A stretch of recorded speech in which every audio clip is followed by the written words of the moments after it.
The Life of Henry V. By William Shakespeare. Enter Prologue. Oh, for a muse of fire that would ascend the brightest Hohen of Inuntion. A kingdom for a stage, princes to act, and monarchs to behold the swelling scene. Then should the warlike Harry, like himself, assume the port of Mars, and at his heels, leashed in, like hounds, should famine, sword, and fire crouch for employment, but pardon gentles all. The flat Vienne race spirits that hath darred on this Vienne-worthy scaffold to bring forth so great an object, can this cockpit hold the vasty fields of France, or may we cram within this wooden the very casks that did affright the air at Agincourt? Oh, pardon, since a crooked figure may attest in little place a million, and let these ciphers to this great accompt on your imaginary forces work. Suppose within the girdle of these walls are now confined two mighty monarchies, whose high VP reared and abutting fronts the perilous narrow ocean parts asunder. Piece out our imperfections with your thoughts into 1,000 parts, divide one man, and make imaginary puissance. Think when we talk of horses, that you see them printing their proud hoofs I receiving earth. For tease your thoughts that now must deck our kings. Carry them here and there, eomping ori times, turning accomplishment of many years into an hourglass, for the which supply. Admit me chorus to this history, who prologue like your humble patience pray, gently to hear, kindly to eage our play. Enter Actus Primus, Scona Prima. Enter the two bishops of Canterbury and Ely. Bish can't, my lord, I'll tell you that self-bill is vrg'd, which in allueth year of why last king's reign was like, and had indeed against versus past, but that the scambling and Vienne quiet time did push it out of farther question. Bish, Ely, but how, my lord, shall we resist it now? Bish can't, it must be thought on, if it pass against V's. We loose the better half of our possession. For all the temporal lands, which men diote by testament, ha giuen to the church, would they strip from versus, being valued thus, as much as would maintain, to the king's honor, full 15 earls, and 1,500 knights, 6,200 good esquires, and to relief of Lazars, and weak aid of indigent faint souls, past corporal toil, 100 almshouses, right well supplied, and to the coffers of the king beside, £1,000 by year, thus runs the bill. Bish, Ely, this would drink deep.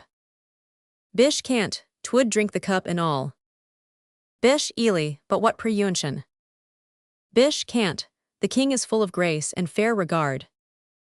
Bish, Ely, and a true lower of the holy church. Bish can't, the courses of his youth promised it not. The breath no sooner left his father's body, but that his wildness, mortified in him, seemed to die too, yea, at that very moment. Consideration like an angel came, and whipped offending Adam out of him, lowing his body as a paradise. In Ulip and contain celestial spirits. Newer was such a sodding scholar made. Newer came reformation in a flood, with such a heady current scouring faults. Nor newer hydra-headed willfulness so soon did lose his seat, and all at once, as in this king. Bish, Ely, we are blessed in the change.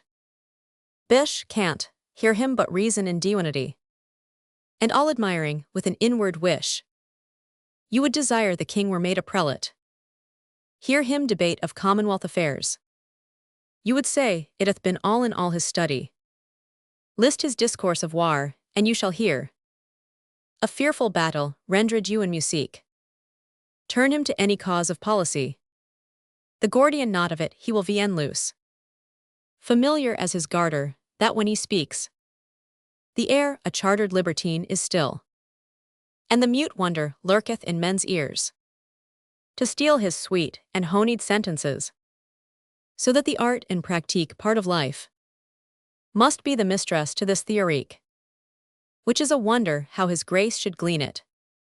Since his addiction was to courses vain, his companies VN lettered, rude and shallow, his hours filled VP with riots, banquets, sports, and newer noted in him any studi, any retirement, any sequestration, from open haunts and popularity.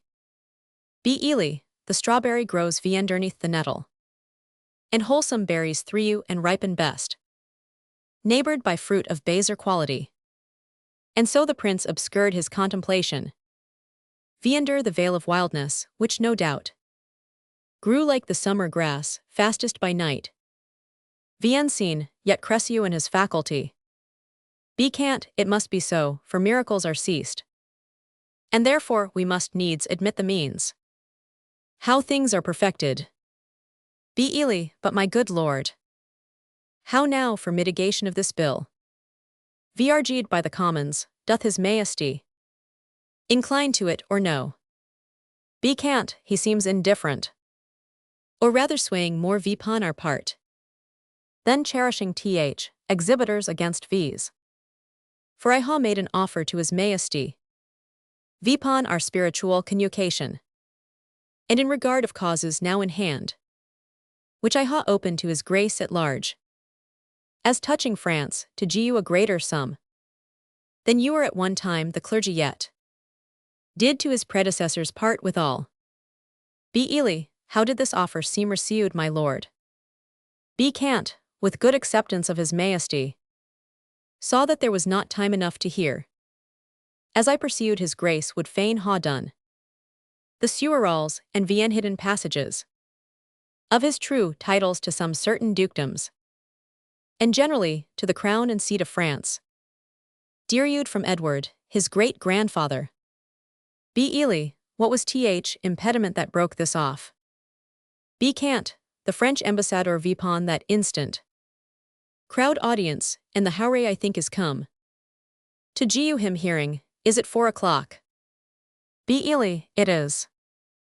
Be can't, then go we in to know his embassy, which I could with a ready guess declare, before the Frenchmen speak a word of it. Be Ely, I'll wait vpon you, and I long to hear it. Exeunt. Enter the king, Humphrey, Bedford, Clarence, Warwick, Westmoreland, and Exeter. King, where is my gracious lord of Canterbury? Exeter, not here in presence. King, send for him, good VNC Clee. Westham, shall we call in ambassador, my liege? King, not yet, my cousin, we would be resolute, before we hear him, of some things of weight that task our thoughts concerning V's and France. Enter 2 bishops. Be can't, God and his angels guard your sacred throne, and make you long become it. Kings, sure we thank you. My learned lord, we pray you to proceed, and eastly and religiously VN fold. Why the law salic that they ha in France, or should not bar versus in our claim. And God forbid, my dear and faithful lord, that you should fashion, rest, or bow your reading, or nicely charge your understanding soul with opening titles miscreate, whose right suits not in natty colors with the truth. For God doth know how many now in healths shall drop their blood in approbation of what your ruerance shall incite verses to. Therefore take heed how you impon our person, how you awake our sleeping sword of war. We charge you in the name of God, take heed. For newer 2 such kingdoms did contend, without much fall of blood, whose guiltless drops are Uri one, a woe, a sore complaint, gainst him, whose wrongs Jews edge vnto the swords, that makes such waste in brief mortality. Under this narration, speak my lord, for we will hear, note, and believe you in heart, that what you speak is in your conscience washed, as pure as sin with baptismy. Be can, then hear me gracious soaring, and you peers, that owe your salus, your lius, and services to this imperial throne, there is no bar to make against your highness claim to France. but this which they produce from Pharamond. Interim salicam mulieres ni succedent. No woman shall succeed in Salic land. Which Salic land, the French veniusly glows to be the realmy of France and Pharamond, the founder of this law and female bar. Yet their own authors faithfully affirm that the land Salic is in Germany, between the flouds of Sala and of Alou, where Charles the Great Hoing subdued the Saxons. There left behind and settled certain French, who holding in disdain the German women, for some dishonest manners of their life, established then this law, to wit, no female should be inheritrix in Salic land, which Salic, as I said, twixt Alou and Sala, is at this day in Germany called Meissen.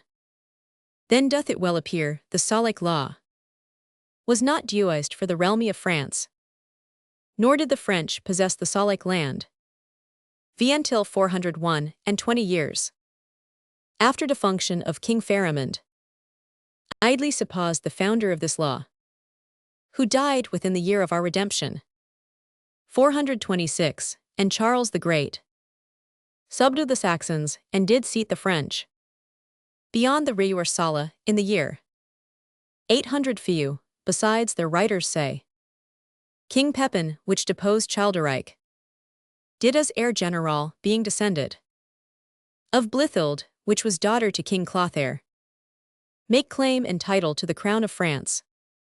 Hugh Capet also, who usurped the crown of Charles the Duke of Lorraine, sole heir male of the true line and stock of Charles the Great, to find his title with some shows of truth, though in pure truth it was corrupt and not, canoed himself as heir to Lady Lingaire, daughter to Charlemagne, who was the son to lose the emperor and lose the son of Charles the Great, also King Louis X, who was sole heir to the usurper Capet, could not keep quiet in his conscience, wearing the crown of France, till satisfied that fair Queen Isabel, his grandmother, was lineal of the Lady Ermengarde, daughter to Charles the foresaid Duke of Lorraine, by the which marriage the line of Charles the Great was reunited to the crown of France. So that is clear as is the summer's sun. King Pepin's title and Hugh Capet's claim, King Louis's satisfaction, all to hold in right and title of the female. So do the kings of France vnto this day. Howbeit, they would hold VP this Salic law, to bar your highness claiming from the female, and rather choose to hide them in a net, than amply to embar their crooked titles, usurped from you and your progenitors. King, may I with right and conscience make this claim. Bish can't, the sin vipon my head dread sour rainy. For in the book of Numbers is it writ, when the man dies, let the inheritance descend vnto the daughter, gracious Lord. Stand for your own, vien wind your bloody flag. Look back into your mighty ancestors. Go, my dread Lord, to your great grandsire's Tom, from whom you claim, in you his warlike spirit, and your great Vincicles, Edward the Black Prince, who on the French ground played a tragedy, making defeat on the full power of France, whilst his most mighty father on a hill stood smiling to behold his Leon whelp forage in blood of French nobility. O noble English, that could entertain, with half their forces, the full pride of France, and let another half stand laughing by, all out of work and cold for action. Bish, awake remembrance of these valiant dead, and with your puissant arm renew their feats. You are their heir, you sit vipon their throne. The blood and courage that renowned them runs in your veins, and my thrice puissant liege is in the very May morn of his youth, ripe for exploits and mighty enterprises. Exe, your brother kings and monarchs of the earth, do all expect that you should rose yourself, as did the former Leon of your blood. West, they know your grace hath cause and means and might. So hath your highness, newer king of England, had nobles richer and more loyal subjects, whose hearts ha left their bodies here in England, and lie poilioned in the fields of France. Bish can, oh let their bodies follow my dear liege, with bloods and sword and fire to win your right.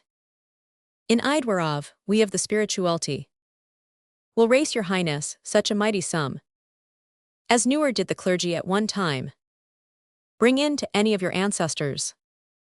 King, we must not only arm t, inuit the French, but lay down our proportions to defend against the Scot, who will make road v pon v's, with all advantages.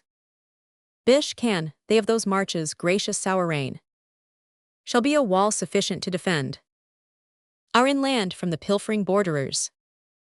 King, we do not mean the coursing snatchers only, but fear the main intendment of the Scot, who hath been still a giddy neighbour to v's. For you shall read, that my great-grandfather newer went with his forces into France, but that the Scot, on his Vienne-furnished kingdom, came pouring like the tide into a breach, with ample and brim fullness of his force, galling the gleaned land with hot assays, girding with grievous siege castles and towns, that England being empty of defence, hath shook and trembled at th ill neighbourhood. Be can, she hath been the more feared the harmed, my liege. For hear her but exampled by herself, when all her chivalry hath been in France, and she a mourning widow of her nobles. She hath herself not only well defended, but taken and impounded as a stray the King of Scots, whom she did send to France, to fill King Edward's fame with prisoner kings, and make their chronicle as rich with praise as is the Ouse and bottom of the sea, with sunken rack and some less treasuries. Bish, Ely, but there's a saying very old and true. If that you will France win, then with Scotland first begin. For once the eagle England being in prey to her guarded nest, the weasel Scot comes sneaking, and so sucks her princely eggs, playing the mouse in absence of the cat, to tame and hawk more than she can eat. Exet, it follows then, the cat must stay at home. Yet that is but a crushed necessity, since we haul locks to safeguard necessaries, and pretty traps to catch the petty thieves, while that the armed hand doth fight abroad. A duized head defends itself at home. For government, though high and lower, put into parts, doth keep in one consent, congregating in a full and natural close, like music. Cant therefore doth hoen dewide the state of man endures functions, setting endure in continual motion, to which is fixed as an ime or but. Obedience, for so work the honey bees, creatures that by a rule in nature teach the act of order to a peopled kingdom. They haw king and officers of sorts, where some like magistrates correct at home, others like merchants venter trade abroad, others like soldiers armed in their stings make boot vipon the summer's veloute buds, which pillage they with merry march bring home to the tentroil of their emperor, who busied in his majesty's surroise, the singing masons building roofs of gold, the seawall citizens needing VP the honey, the poor mechanic porters crowding their hoey burthens at his narrow gate, the sad-eyed Eustis with his surly hum, delivering o'er to executors pale, the lazy yawning drone, I this in fair, that many things hoing full reference to one consent may work contrariously, as many arrows loosed sur all ways come to one mark, as many ways meet in one town, as many fresh streams meet in one salt sea, as many lines close in the dial's center, so may 1,000 actions once afoot, and in one purpose, and be all well born, without defeat. Therefore to France, my liege, divide your happy England into 4, whereof take you 1/4 into France, and you withal shall make all Gallia shake. If we with thrice such powers left at home cannot defend our own doors from the dog, let these be worried, and our nation lose the name of hardiness and policy. King, call in the messengers sent from the Dauphin. Now are we well resolute, and by God's help. And yours, the noble sinews of our power. France being ours, we'll bend it to our awe. Or break it all to pieces, or there we'll sit, ruling in large and ample empery. Or France and all her almost kingly dukedoms. Or lay these bones in an Vienne-worthy Viareny, tombless, with no remembrance o'er them. Either our history shall with full mouth speak freely of our acts, or else our graw, like Turkish mute, shall ha a tongueless mouth, not worshipped with a waxen epitaph. Enter ambassadors of France. Now are we well prepared to know the pleasure of our fair cousin Dauphin, for we hear your greeting is from him, not from the king. Mate please your majesty to Giu versus lo, freely to render what we ha in charge.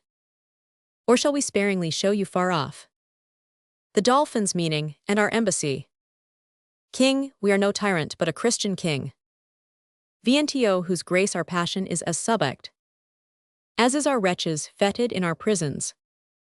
Therefore with frank and with VN curbed plainness, tell versus the Dauphin's mind. Thus then in few. Your Highness, lately sending into France, did claim some certain dukedoms in the right of your great predecessor, King Edward III. In answer of which claim, the prince our master says that you soar too much of your youth, and bids you be a duist. There's naught in France that can be with a nimble galliard one. You cannot rule into dukedoms there. He therefore sends you meter for your spirit, this ton of treasure, and in lieu of this, desires you let the dukedoms that you claim hear no more of you. This the Dauphin speaks. King, what treasure viencly? Exe, tennis balls my liege. Kin, we are glad the Dauphin is so pleasant with V's. His present, and your pains we thank you for. When we ha matched our rackets to these balls, we will in France by God's grace play a set. Shall strike his father's crown into the hazard. Tell him, he hath made a match with such a wrangler, that all the courts of France will be disturbed with chases, and we understand him well. How he comes a reversus with our wilder days, not measuring what VSC we made of them. We knew our valud this poor seat of England, and therefore leewing hence, did you ourself to barbarous license, as tease your common, that men are merriest when they are from home. But tell the Dauphin, I will keep my state, be like a king, and show my sail of greatness. When I do rose me in my throne of France, for that I ha laid by my majesty, and plotted like a man for working days. But I will rise there with so full a glory, that I will dazzle all the eyes of France.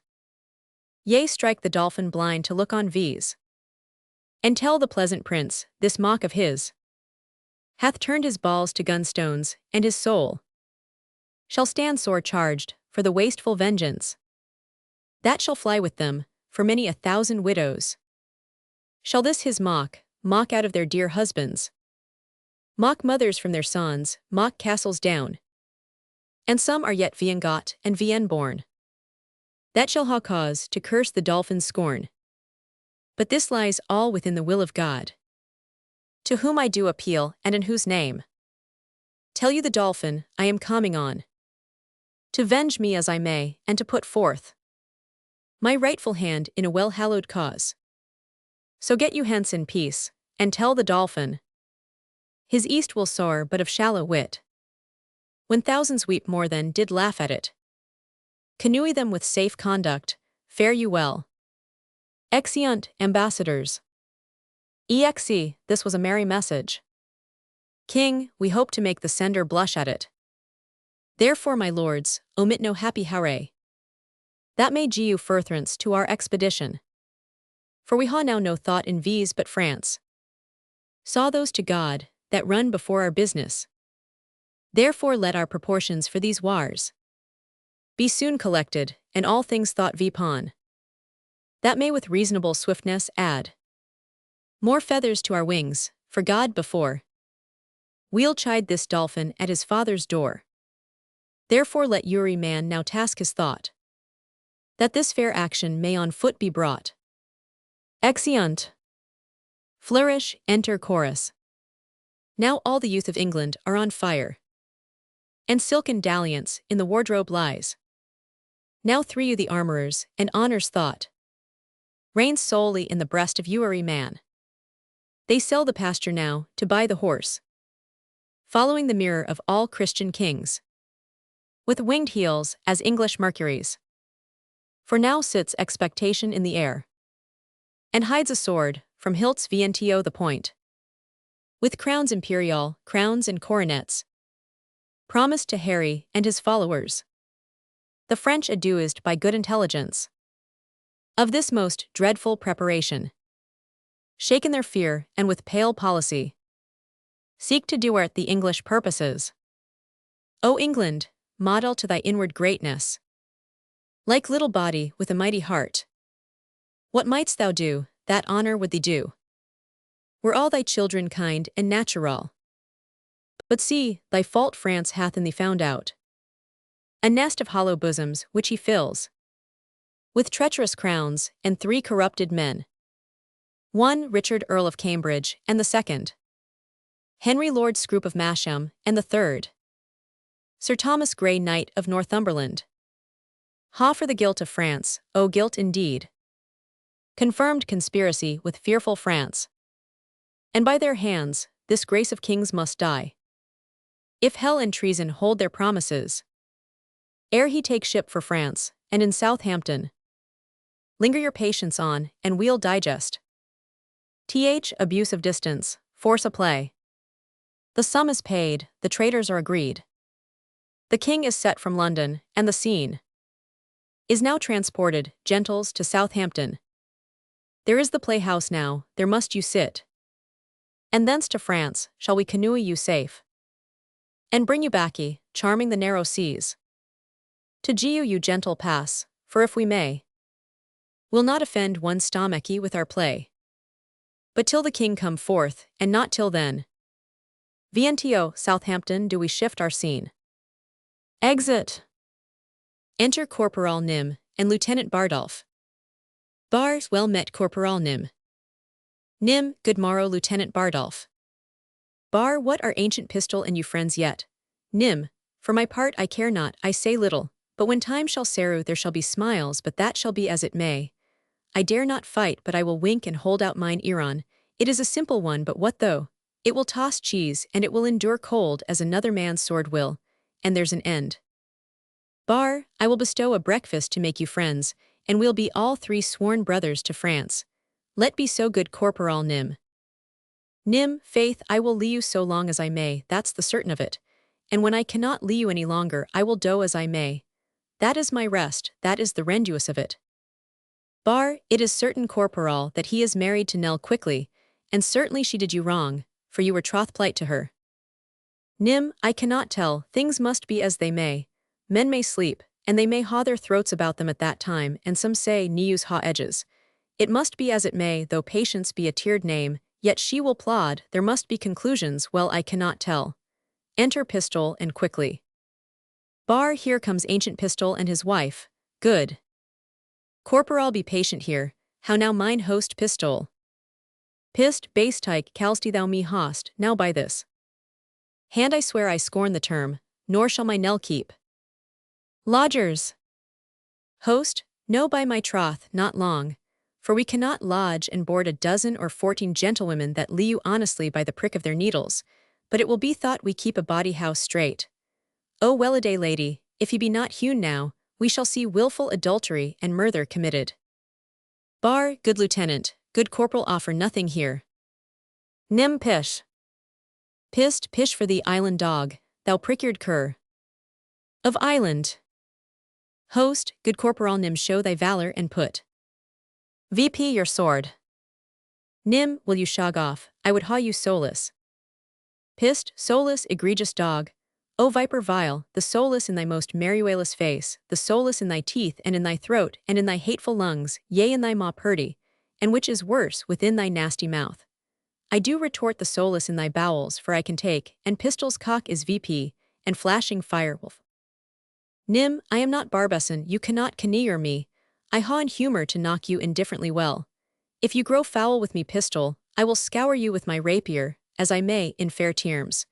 If you would walk off, I would prick your guts a little in good terms, as I may, and that's the humour of it. Pissed, O braggart vile, and damned furious wight. The graw doth gape, and doting death is near. Therefore exhale. Bar, hear me what I say, he that strikes. The first stroke, I'll run him VP to the hilts, as I am a soldier. Pissed, an oath of mickle might and fury shall abate. Giu me thy fist, thy forefoot to me giu, thy spirits are most tall. Nim, I will cut thy throat one time or other in fair terms, that is the humour of it. Pistol couple a gorge, that is the word, I defy thee again. O hound of Crete, think'st thou my spouse to get? No, to the spittle go, and from the powdering tub of infamy. Fetch forth the lazar kite of Cressid's kind, doll. Tearsheet she by name and her espouse, I haw and I will hold the quondam quickly for the onely she, and Pawka, there's enough to go to. Enter the boy.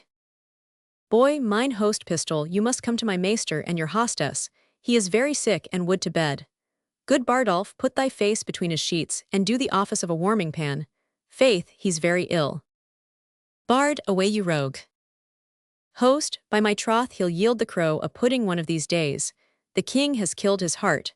Good husband, come home presently. Exit. Bar, come, shall I make you two friends? We must to France together. Why the deal should we keep news to cut one another's throats? Pissed. Let floods o'erswell, and fiends for food howl on. Nim, you'll pay me the 8 shillings I want of you. At betting. Pissed, base is the slaw that pays. Nim, that now I will haw, that's the humour of it. Pissed, as manhood shall compound, push home. Draw. Bard, by this sword, he that makes the first thrust. I'll kill him, by this sword. Pie, sword is an oath, and oaths must haw their course. Bar, copperall Nim, and thou wilt be friends be friends. And thou wilt not, why then be enemies with me too, prithee. Put VP. Pissed, a noble shalt thou haw, and present pay, and liquor likewise will I gie you to thee, and friendship shall combine and brotherhood. I'll lee you by Nim, and Nim shall lee you by me, is not this east? For I shall sutler be VNTO the camp, and profits will accrue. Gie you me thy hand. Nim, I shall haw my noble. Pissed, in cash most easily paid. Nim, well then that the humour oft. Enter hostess. Host, as you come of women, come in quickly to Sir Ione. A poor heart, he is so shacked of a burning quotidian tertian, that it is most lamentable to behold. Sweet men come to him. Nim, the king hath run bad humours on the night. That's the ewan of it. Pissed, Nim, thou hast spoke the right, his heart is fracted. And corroborate. Nim, the king is a good king, but it must be as it may he passes some humours and careers. Pissed, let verses condole the night, for lambicans we will lee you. Enter Exeter, Bedford and Westmoreland. Bed, for God his grace is bold to trust these traitors. Exe, they shall be apprehended by him. West, how smooth and ewan they do bear themselves, as if allegiance in their bosoms sate, crowned with faith and constant loyalty. Bed, the king hath note of all that they intend, by interception, which they dream not of. Exe, nay, but the man that was his bedfellow, whom he hath dulled and cloyed with gracious fors, that he should for a foreigny purse so sell his sour reign is life to death and treachery. Sound trumpets. Enter the king, Scroop, Cambridge, and Grey. King, now sits the wind fair, and we will aboard. My lord of Cambridge, and my kind lord of Masham, and you my gentle knight, gie you me your thoughts. Think you not that the powers we bear with verses will cut their passage through the force of France, doing the execution and the acti, for which we haw in head assembled them. Scrow, no doubt my liege, if each man do his best.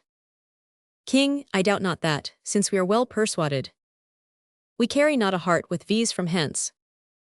That grows not in a fair consent with ours. Nor lo not one behind, that doth not wish success and conquest to attend on verses. Cam, newer was monarch better feared and lewd. Then is your majesty, there's not I think a subject that sits in heart grief and veneaciness. Viender the sweet shade of your government. Nay, true, those that were your father's enemies ha steeped their galls in honey, and do sarrow you with hearts creative duty and of zeal.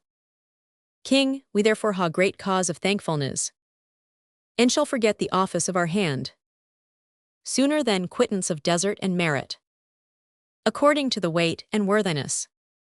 Scrow, so sarrowis shall with steeled sinews toil, and labor shall refresh itself with hope. To do your grace incessant sarrowisses. King, we urge no less, Viencley of Exeter. Enlarge the man committed yesterday. That railed against our person, we consider. It was excess of wine that set him on. And on his more arduous, we pardon him. Scrow, that's mercy, but too much security. Let him be punished sour rainy, least example. Breed by his sufferance, more of such a kind. King, O let vies yet be merciful. Cam, so may your highness, and yet punish too. Grey, sir, you show great mercy if you gew him life. After the taste of much correction. King, alas, you're too much low and care of me. Our holy orisons gainst this poor wretch. If little faults proceeding on distemper shall not be winked at, how shall we stretch our eye? When capital crimes, chewed, swallowed, and digested, appear before versus, we'll yet enlarge that man. Though Cambridge, Scroop, and Grey, in their dear care and tender preservation of our person, wold ha him punished, and now to our French causes. Who are the late commissioners? Cam, I won my lord. Your highness bade me ask for it today. Scrow, so did you me my lee. Grey, and I my royal sour rainy. King, then Richard Earl of Cambridge, there is yours. They're yours Lord Scroop of Masham, and Sir Knight Grey of Northumberland, this same is yours. Read them, and know I know your worthiness. My Lord of Westmoreland, and Viencley Exeter. We will aboard tonight. Why how now, gentlemen? What see you in those papers, that you loose? So much complexion, look ye how they change. Their cheeks are paper, why what read you there? That ha so cowarded, and chacked your blood. Out of apparence. Cam, I do confess my fault. And do submit me to your highness mercy. Grey Scrow, to which we all appeal.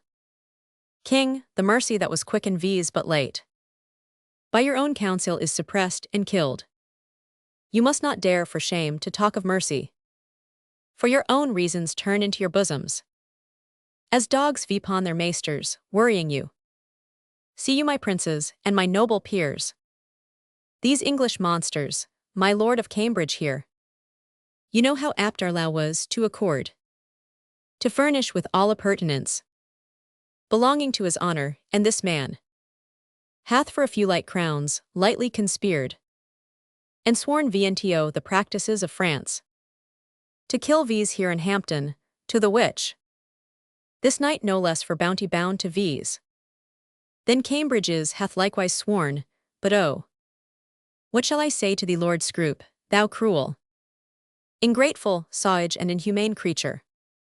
Thou that didst bear the key of all my counsels, that knewst he the very bottom of my soul, that almost mightst he ha coined me into gold, wouldst he thou ha practised on me for thy VSC. May it be possible that for any hire could out of thee extract one spark of Ewell, that might annoy my finger, 'tis so strange, that though the truth of it stands off as gross, as black and white, my eye will scarcely see it. Treason and murder, you are kept together, as two yoke deals sworn to either's purpose, working so grossly in a natural cause, that admiration did not hoop at them. But thou gainst all proportion didst bring in wonder to wait on treason and on murder. And whatso your cunning fiend it was, that wrought vipon thee so preposterously, hath got the voice in hell for excellence, and other deals that suggest by treasons, do botch and bungle vp damnation, with patches, colors, and with forms being fetched from glistering semblances of piety. But he that tempered thee, bade thee stand vp. Gaw thee no instance why thou shouldst do treason, vn less to dub thee with the name of traitor. If that same demon that hath gulled thee thus should with his lion gait walk the whole world, he might return to vasty Tartarbaki, and tell the legions, I can newer win a soul so easy as that Englishman's. Oh, how hast thou with Elausi infected the sweetness of affiance, show men dutiful. Why so didst thou, seem they graw and learned? Why so didst thou, come they of noble family? Why so didst thou, seem they religious? Why so didst thou, or are they spare in diet? Free from gross passion, or of mirth, or anger? Constant in spirit, not swearing with the blood? Garnished and decked in modest compliment? Not working with the eye, without the ear? And but in purged judgment trusting neither? Such and so finely bolted didst thou seem. And thus thy fall hath left a kind of blot, to make thee full fraught man, and best endued. With some suspicion, I will weep for thee. For this rule of thine, methinks is like another fall of man, their faults are open. Arrest them to the answer of the law, and God acquit them of their practices. Exe, I arrest thee of high treason by the name of Richard Earl of Cambridge. I arrest thee of high treason by the name of Thomas Lord Scroop of Marsham. I arrest thee of high treason by the name of Thomas Grey, Knight of Northumberland.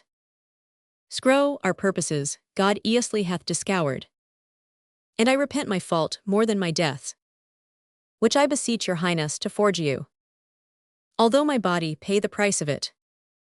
Cam, for me, the gold of France did not seduce, although I did admit it as a mot to you, the sooner to effect what I intended. But God be thanked for preuntion, which in sufferance heartily will reise, beseeching God and you to pardon me. Grey, newer did faithful subject more reise at the discovery of most dangerous treason than I do at this hour I or myself. Pruentade from a damned enterprise. My fault but not my body, pardon sour rainy.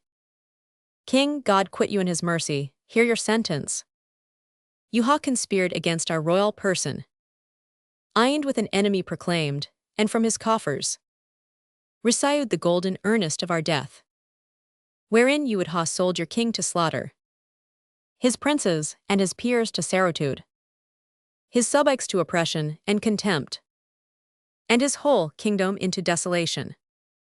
Touching our person, seek we no ruinage, but we our kingdom's safety must so tender, whose ruin you sought, that to her laws we do deliver you, get you therefore hence, poor miserable wretches, to your death, the taste whereof, God of his mercy give you patience to endure, and true repentance. Of all your dear offences, bear them hence. Enter. Now lords for France, the enterprise whereof shall be to you as viz like glorious. We doubt not of a fair and lucky war, since God so graciously hath brought to light this dangerous treason, lurking in our way, to hinder our beginnings, we doubt not now, but Uary rub is smoothed on our way.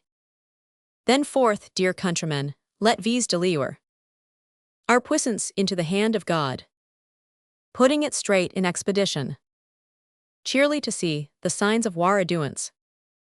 No king of England, if not king of France, flourish. Enter pistol, Nym Bardolph boy and hostess.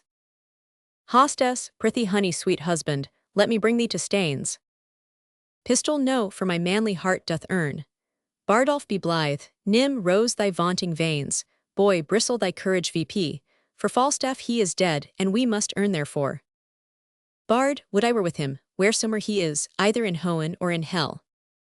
Hostess, Nay sure he's not in hell. He's in Arthur's bosom. If your man went to Arthur's bosom, a made a finer end and went away and it had been any Christome child. A parted un east between twelve and one, un at the turning o'th tide. For after I saw him fumble with the sheets and play with flowers and smile vpon his finger's end, I knew there was but one way. For his nose was as sharp as a pen, and a table of green fields. How now, Sir Ione, quoth I. What man? Be a good cheer. So I cried out, God, God, God, 3 or 4 times. Now I to comfort him bid him a should not think of God. I hopped there was no need to trouble himself with any such thoughts yet, so a bade me lay more clothes on his feet. I put my hand into the bed and felt them and they were as cold as any stone. Then I felt to his knees and so VP peered and VP ward, and all was as cold as any stone. Nim, they say he cried out of sack. Hostess, I that a did. Bard, and of women. Hostess, nay that a did not. Boy, yes that a did, and said they were jewels incarnate. Woman, a could newer abide carnation, 'twas a color. He newer licked. Boy, a said once, the jewel would haw him about. Women. Hostess, a did in some sort indeed handle women, but then he was rheumatique, and talked of the whore of Babylon. Boy, do you not remember saw a flea stick vpon Bardolph's nose, and a said it was a blacky soul burning in hell. Bard, well the fuel is gone that maintained that fire. That's all the riches I got in his Cerois. Nims shall we shog, the king will be gone from Southampton. Pist, come let's away.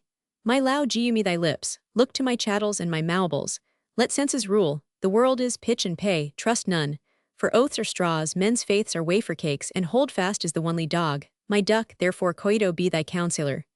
Go, clear thy crystals. Yokefellows in arms, let verses to France like horseleeches my boys, to suck, the very blood to suck. Boy, and that's but the unwholesome food, they say. Pist, touch her soft mouth and march. Bard, farewell hostess. Nim, I cannot kiss, that is the humor of it, but adieu. Pist, let huswifery appear, keep close I thee. Command. Hostess, farewell, adieu. Exeunt. Flourish. Enter the French king, the Dauphin, the Dukes of Berry and Britain. King, thus comes the English with full power vpon v's. And more than carefully it versus concerns. To answer royally in our defences. Therefore the Dukes of Berry and of Britain, of Brabant and of Orleans shall make forth. And you Prince Dauphin, with all swift dispatch, to line and new repair our towns of war, with men of courage and with means defendant. For England his approaches makes as fierce as waters to the sucking of a gulf. It fits these then to be as prudent as fear may teach versus, out of late examples, left by the fatal and neglected English. Vpon our fields. Dauphin, my most redoubted father. It is most meet we arm versus, gainst the foe. For peace itself should not so dull a kingdom, though war nor no known quarrel were in question. But that defences, musters, preparations, should be maintained, assembled and collected, as were a war in expectation.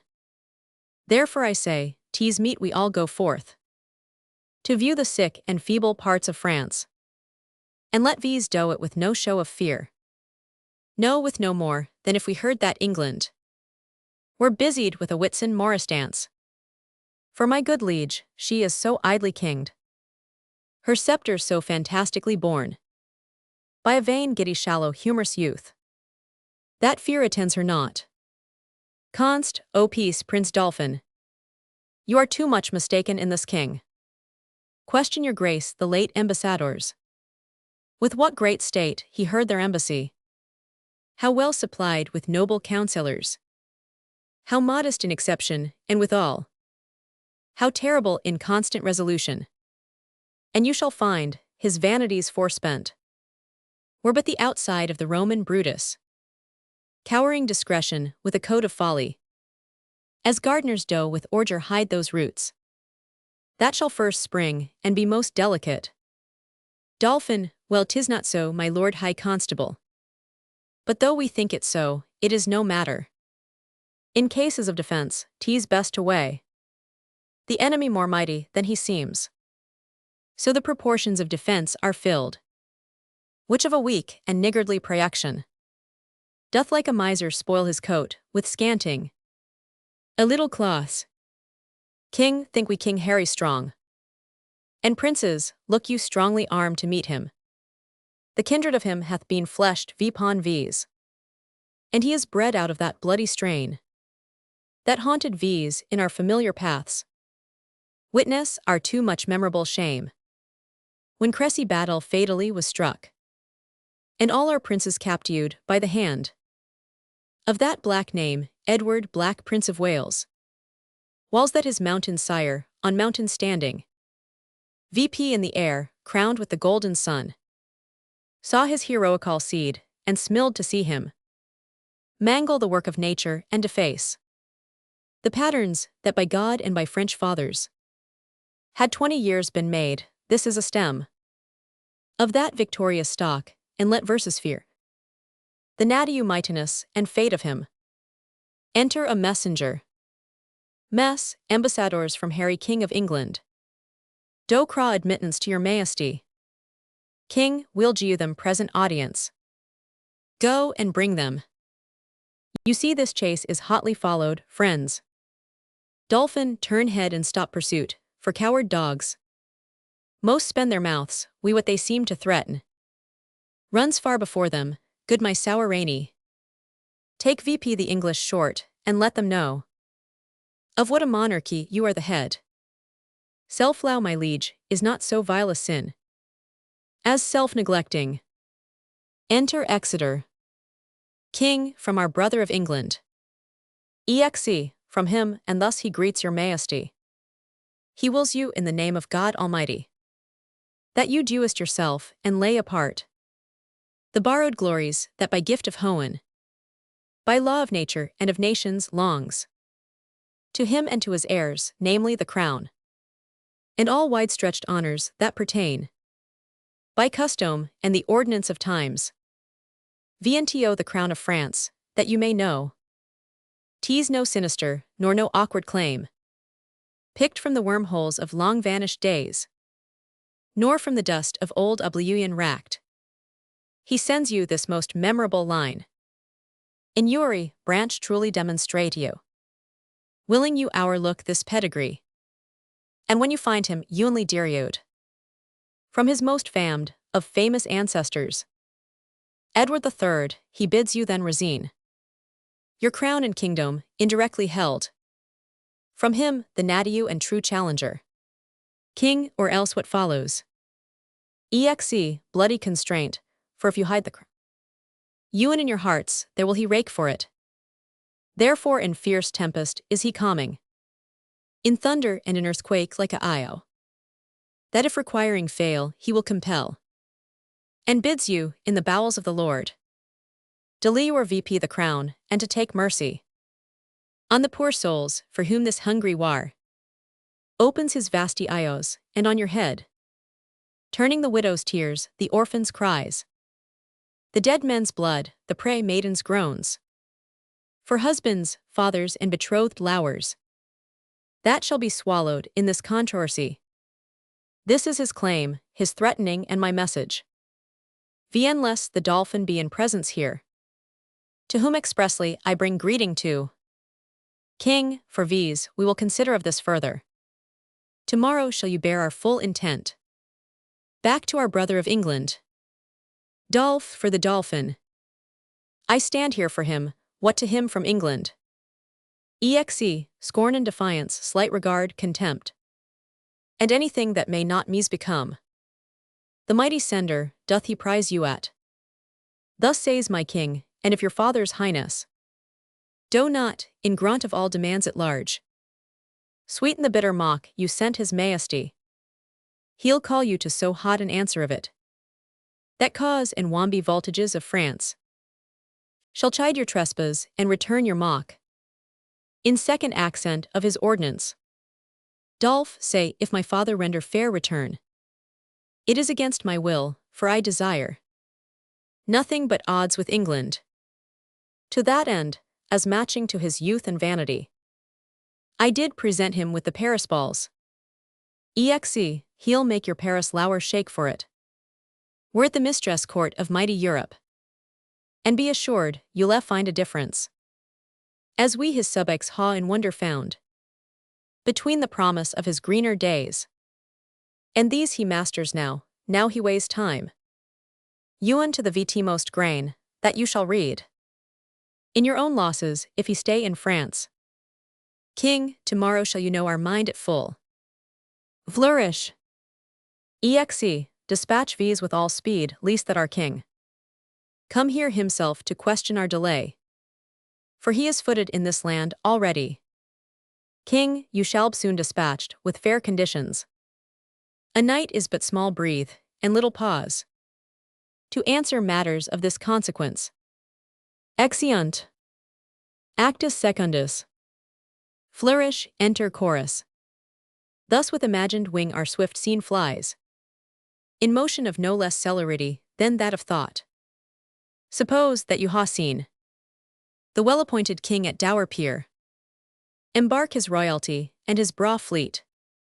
With silken streamers, the young Phoebus feigning. Play with your fancies, and in them behold. Vipon the hempen tackle, ship boys climbing. Hear the shrill whistle, which doth order you. To sounds confused, behold the threadened sails. Borne with inusable and creeping wind. Draw the huge bottoms through the furrowed sea. Breasting the lofty surge, do but think. You stand vipon the reuage, and behold. A city on in constant billows dancing. For so appears this fleet majestic holding due course to Harflew, follow. Grapple your minds to sternage of this noy. And lo your England as dead midnight still. Guarded with grandsires, babies, and old women. Either past, or not a rude to pyth and puissance. For who is he, whose chin is but erect? With one appearing hair, that will not follow. These culled and choice-drawn colliers to France. Work your thoughts, and therein see a siege. Behold the ordnance on their carriages. With fatal mouths, gaping on girded Harflew. Suppose ambassador from the French comes back. Tells Harry that the king doth offer him Catherine his daughter, and with her to dowry some petty and Vienne profitable dukedoms. The offer likes not, and the nimble gunner with linstock now the dealish cannon touches. Alarum and chambers go off. And down goes all before them, still be kind. And each out our performance with your mind. Enter the king, Exeter, Bedford, and Gloucester. Alarum, scaling ladders at Harflew. King, once more VNTO the breach. Dear friends, once more. Or close the wall VP with our English dead. In peace, there's nothing so becomes a man as modest stillness and humility. But when the blast of war blows in our ears, then imitate the action of the tiger. Stiffen the sinews, commune VP the blood. Disguise fair nature with hard-forward rage. Then lend the eye a terrible aspect. Let it pry through the portage of the head. Like the brass cannon, let the brow o'erwhelm it. As fearfully as doth a galled rock. O'erhang and eddy his confounded base. Swilled with the wild and wastful ocean. Now set the teeth, and stretch the nostril wide. Hold hard the breath, and bend VP Uary spirit. To his full height, on you noblish English. Whose blood is fet from fathers of war proof. Fathers that like so many Alexanders. Haw in these parts from morn till you fought. And sheathed their swords, for lack of argument. Dishonor not your mothers, now attest. That those whom you called fathers, did beget you.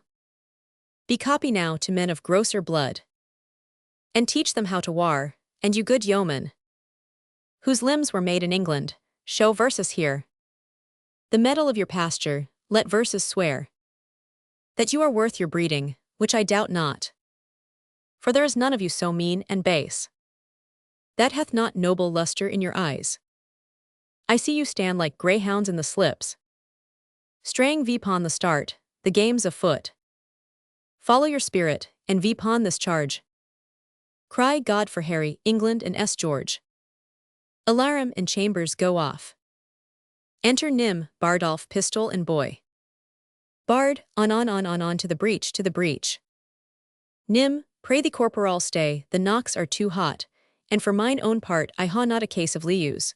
The humour of it is too hot, that is the very plain song of it.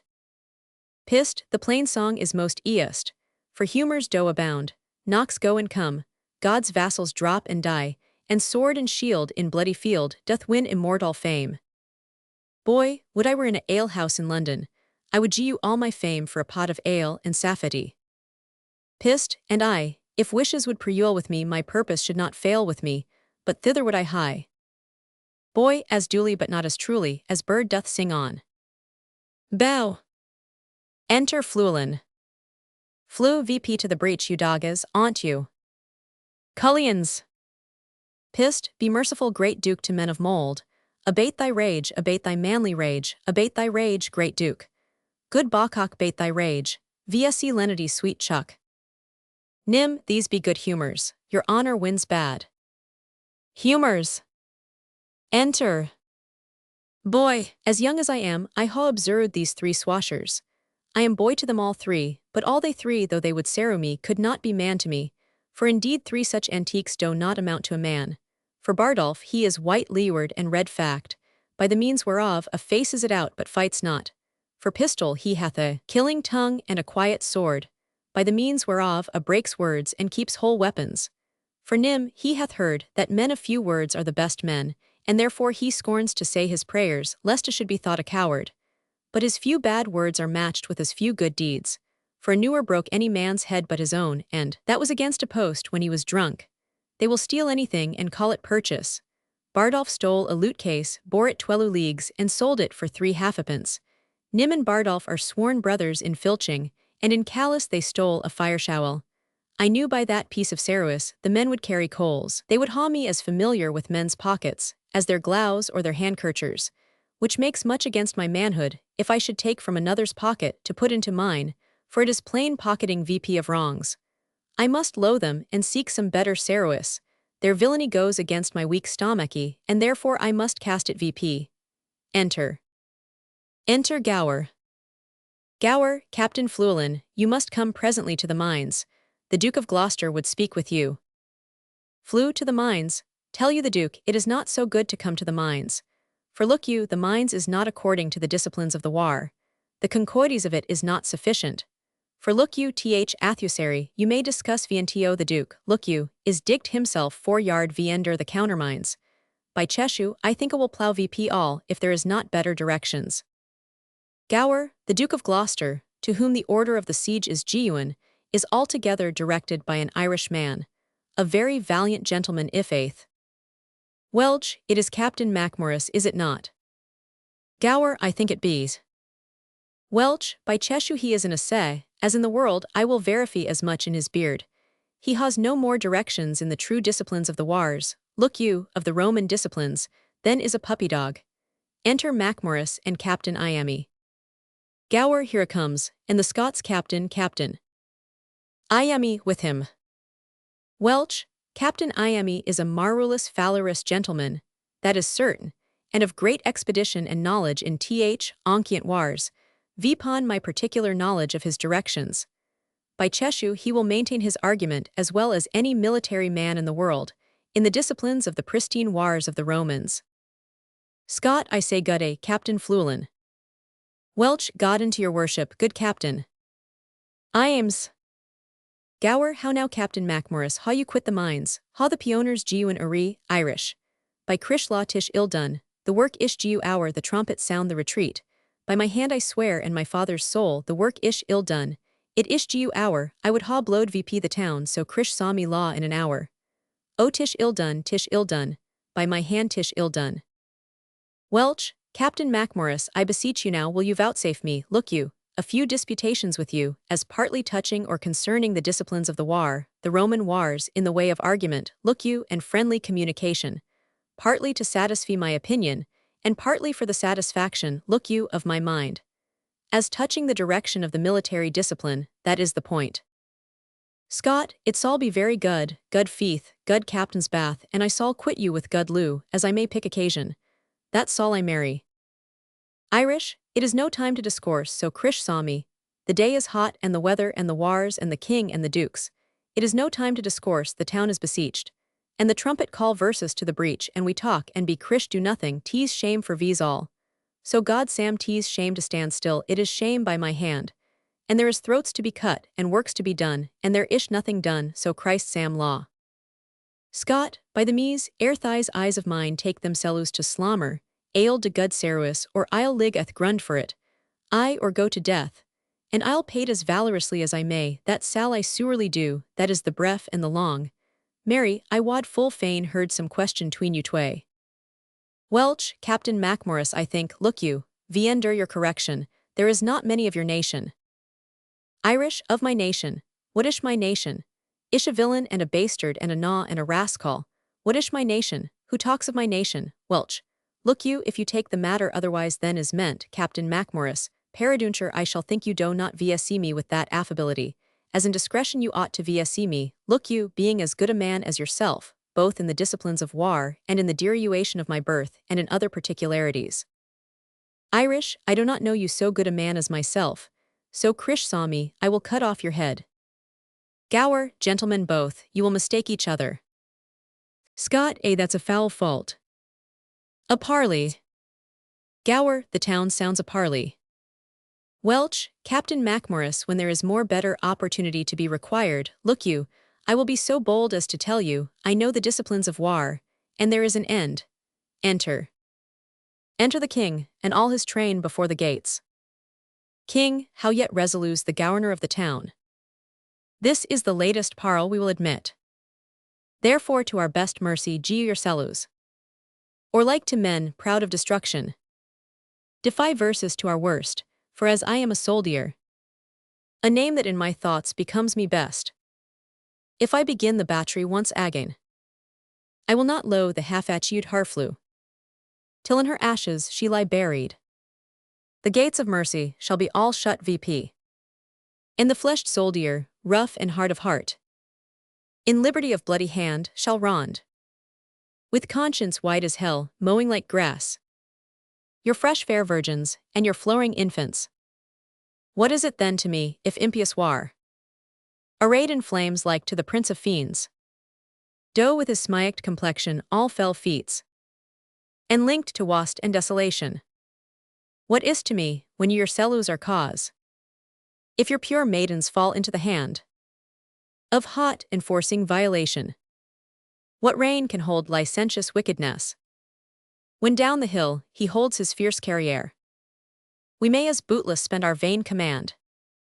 Vipon th, enraged soldiers in their spoil, as send precepts to the Leviathan to come ashore. Therefore, you men of Harflew, take pity of your town and of your people. Whiles yet my soldiers are in my command.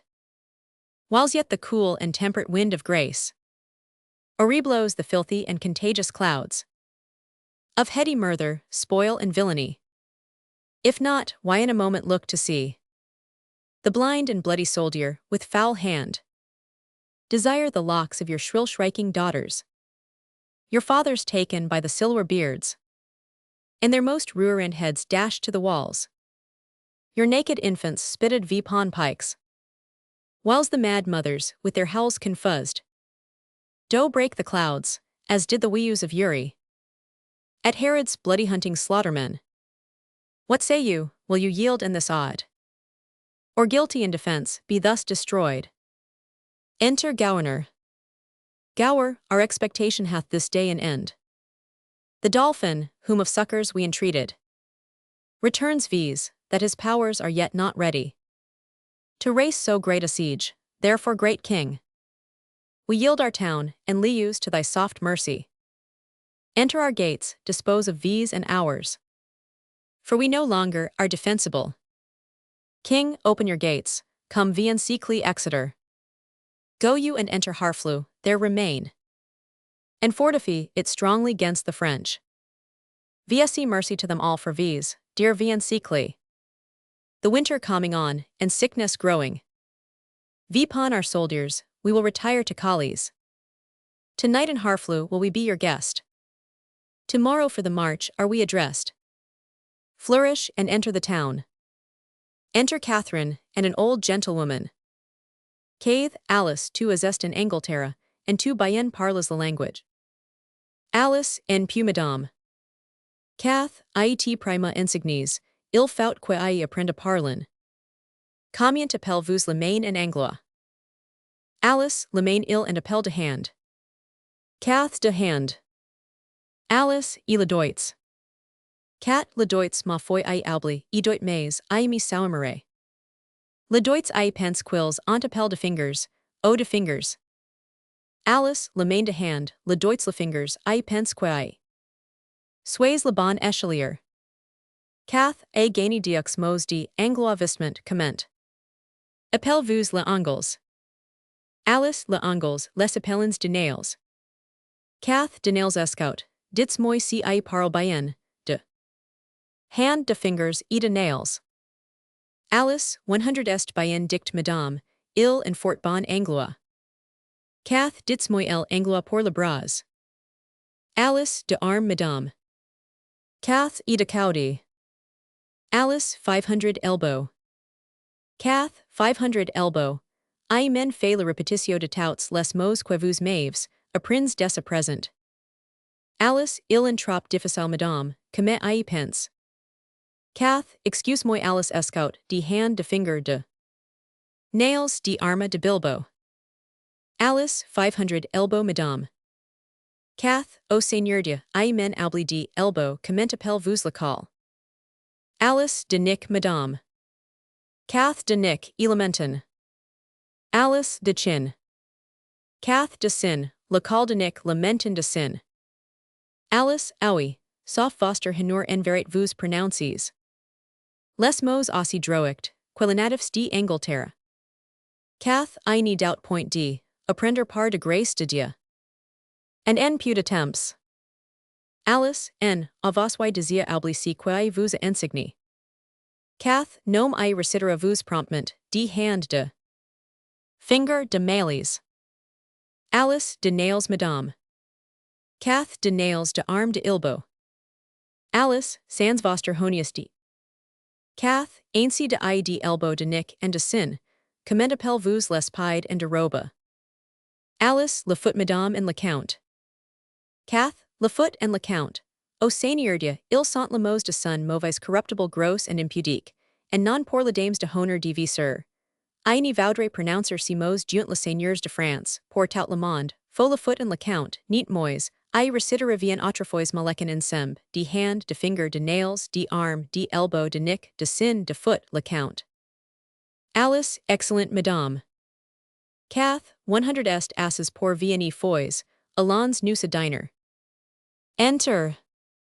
Enter the King of France, the Dauphin, the Constable of France, and others. King, 'tis certain he hath passed the Rio or some. Const, and if he be not fought withal, my lord. Let vise not lieu in France, let vise quit all. And giu our vineyards, to a barbarous people. Dolph, o deviuant, shall a few sprays of vise. The emptying of our father's luxury. Arceans, put in welde and soige stock. Spurt VP so suddenly into the clouds. And our look their grafters. Brit, Normans, but bastard Normans, Norman bastards. Mort du mauvais, if they march along. Vienne fought withal, but I will sell my dukedom. To buy a slobbery and a dirty farm. In that nookshot Isle of Albion. Const, de battles where ha they this medal. Is not their climate foggy, raw and dull? On whom, as in despite, the sun looks pale. Killing their fruit with frowns, can sodden water. A drench for surrained ides, their barley broth. Decoct their cold blood to such valiant heat. And shall our quick blood, spirited with wine, seem frosty, oh, for honor of our land? Let these not hang like roping issacles. Vipon our houses thatch, whiles a more frosty people. Sweat drops of gallant youth in our rich fields. Poor we call them, in their natiu lords. Dauphin, by faith and honor. Our madames mock at these, and plainly say, Our metal is bred out, and they will you. Their bodies to the lust of English youth. To new store France with bastard warriors. Brit, they bid verses to the English dancing schools. And teach Lowoltas high and swift carantos. Saying our grace is onely in our heels. And that we are most lofty runaways. King, where is Montoy the herald, speed him hence. Let him greet England with our sharp defiance. VP princes, and with spirit of honor edged. More sharper than your swords, high to the field. Charles de Labreth, High Constable of France. You Dukes of Orleans, Bourbon and of Berry. Alençon, Brabant, Bar and Burgundy. Aix Chatillon, Rambures, Vandemont. Beaumont, Grand Prix, Rousey and Falconbridge. Loys, Lestrel, Boucicaul and Cherelois. High Dukes, great princes, barons, lords and kings. For your great seats, now quit you of great shames. Bar Harry England, that sweeps through our land. With pennons painted in the blood of Harflew. Rush on his host, as doth the melted snow. Vipon the valleys, whose low vassal seat. The Alps doth spit, and void his rheum Vipon. Go down Vipon him, you ha power enough. And in a captive chariot, into Rome. Bring him our prisoner. Const, this becomes the great. Sorry am I his numbers are so few.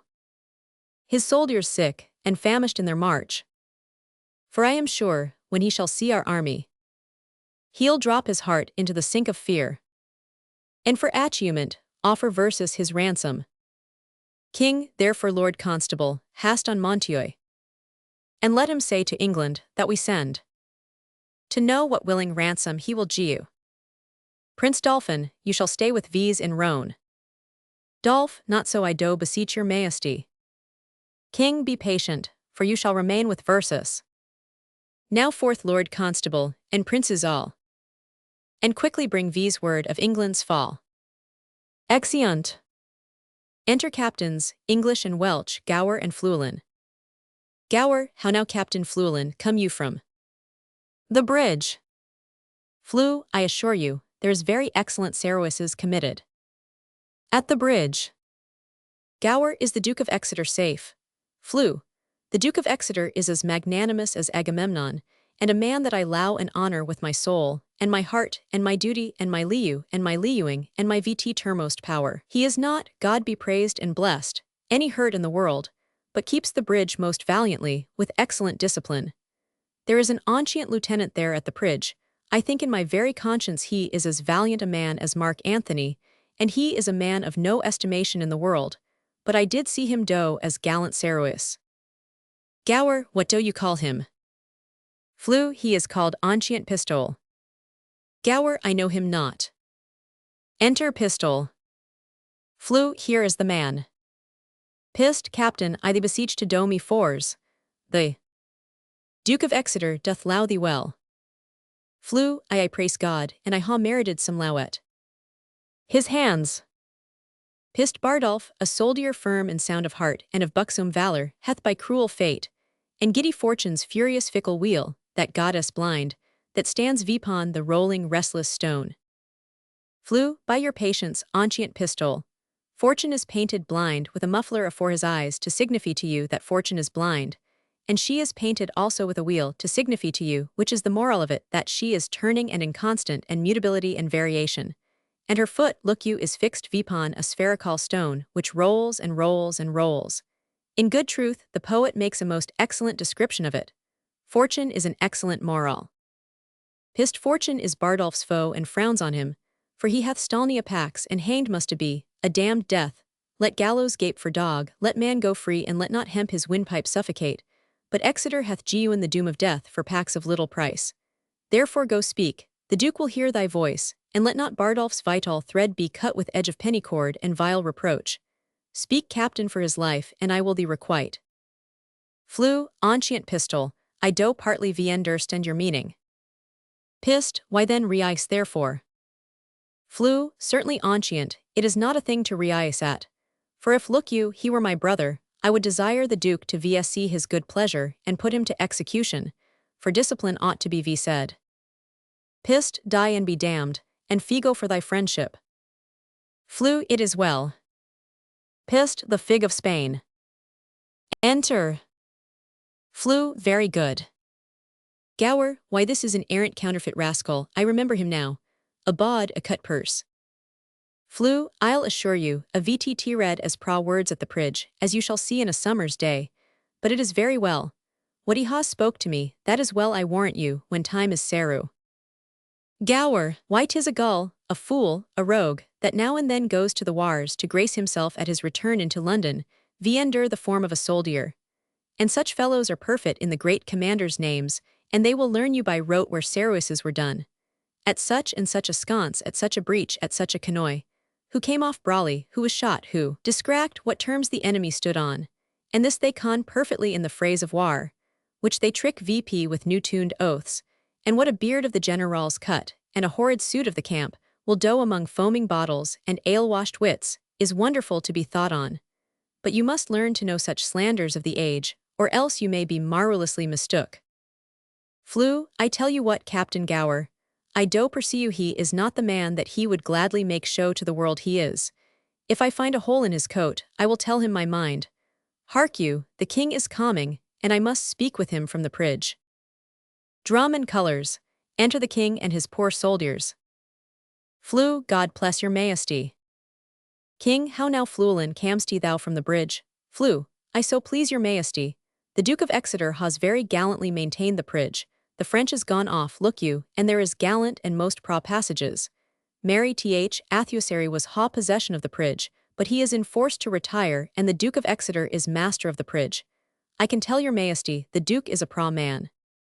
King, what man ha you lost, Fluelin? Flew. The perdition of th. Athussary hath been very great, reasonable great. Mary, for my part, I think the Duke hath lost newer a man, but one that is like to be executed for robbing a church, one Bardolph, if your majesty know the man. His face is all bubicles and whelks and knobs and flames of fire, and his lips blows at his nose, and it is like a coal of fire, sometimes blue and sometimes red, but his nose is executed, and his fire's out. King, we would ha all such offenders so cut off, and we gu express charge, that in our marches through the country there be nothing compelled from the villages, nothing taken, but paid for, none of the French VP braided or abused in disdainful language, for when lewity and cruelty play for a kingdom, the gentler gamester is the soonest winner. Tucket, enter Mountioy. Mountioy, you know me by my habit. King, well then I know thee, what shall I know? They. Mountioy, my master's mind. King, vien fold it. Mountioy, thus says my king, say thou to Harry of England, though we seemed dead, we did but sleep. A duentage is a better soldier than rashness. Tell him, we could ha rebucked him at Harflew, but that we thought not good to bruise in an eyrie till it were full ripe. Now we speak vipon our cue and our voice is imperial. England shall repent his folly, see his weakness, and admire our sufferance. Bid him therefore consider of his ransom, which must proportion the losses we ha borne, the subjects we ha lost, the disgrace we ha digested, which in wait to re-answer, his pettiness would bow viender. For our losses, his exchequer is too poor. For th. effusion of our blood, the muster of his kingdom too faint a number, and for our disgrace, his own person kneeling at our feet but a weak and worthless satisfaction. To this add defiance, and tell him for conclusion, he hath betrayed his followers whose condemnation is pronounced. So far my king and master, so much my office. King, what is thy name? I know thy quality. Mountioy. King, thou doest thy office fairly, turn thee backy. And tell thy king, I do not seek him now, but could be willing to march on to Calais. Without impeachment, for to say the sooth. Though 'tis no wisdom to confess so much. Vientio an enemy of craft and vantage. My people are with sickness much enfeebled. My numbers lessened, and those few I ha. Almost no better than so many French. Who when they were in health, I tell thee herald. I thought, vipon one pair of English leges. Did march 3 Frenchmen, yet forgiu me God. That I do brag thus, this your heir of France hath blown that vice in me, I must repent. Go therefore tell thy master, here I am. My ransom is this frail and worthless trunk. My army but a weak and sickly guard. Yet God before, tell him we will come on. Though France himself, and such another neighbor, stand in our way, there's for thy labor Mountioy. Go bid thy master well adieus himself. If we may pass, we will, if we be hindered.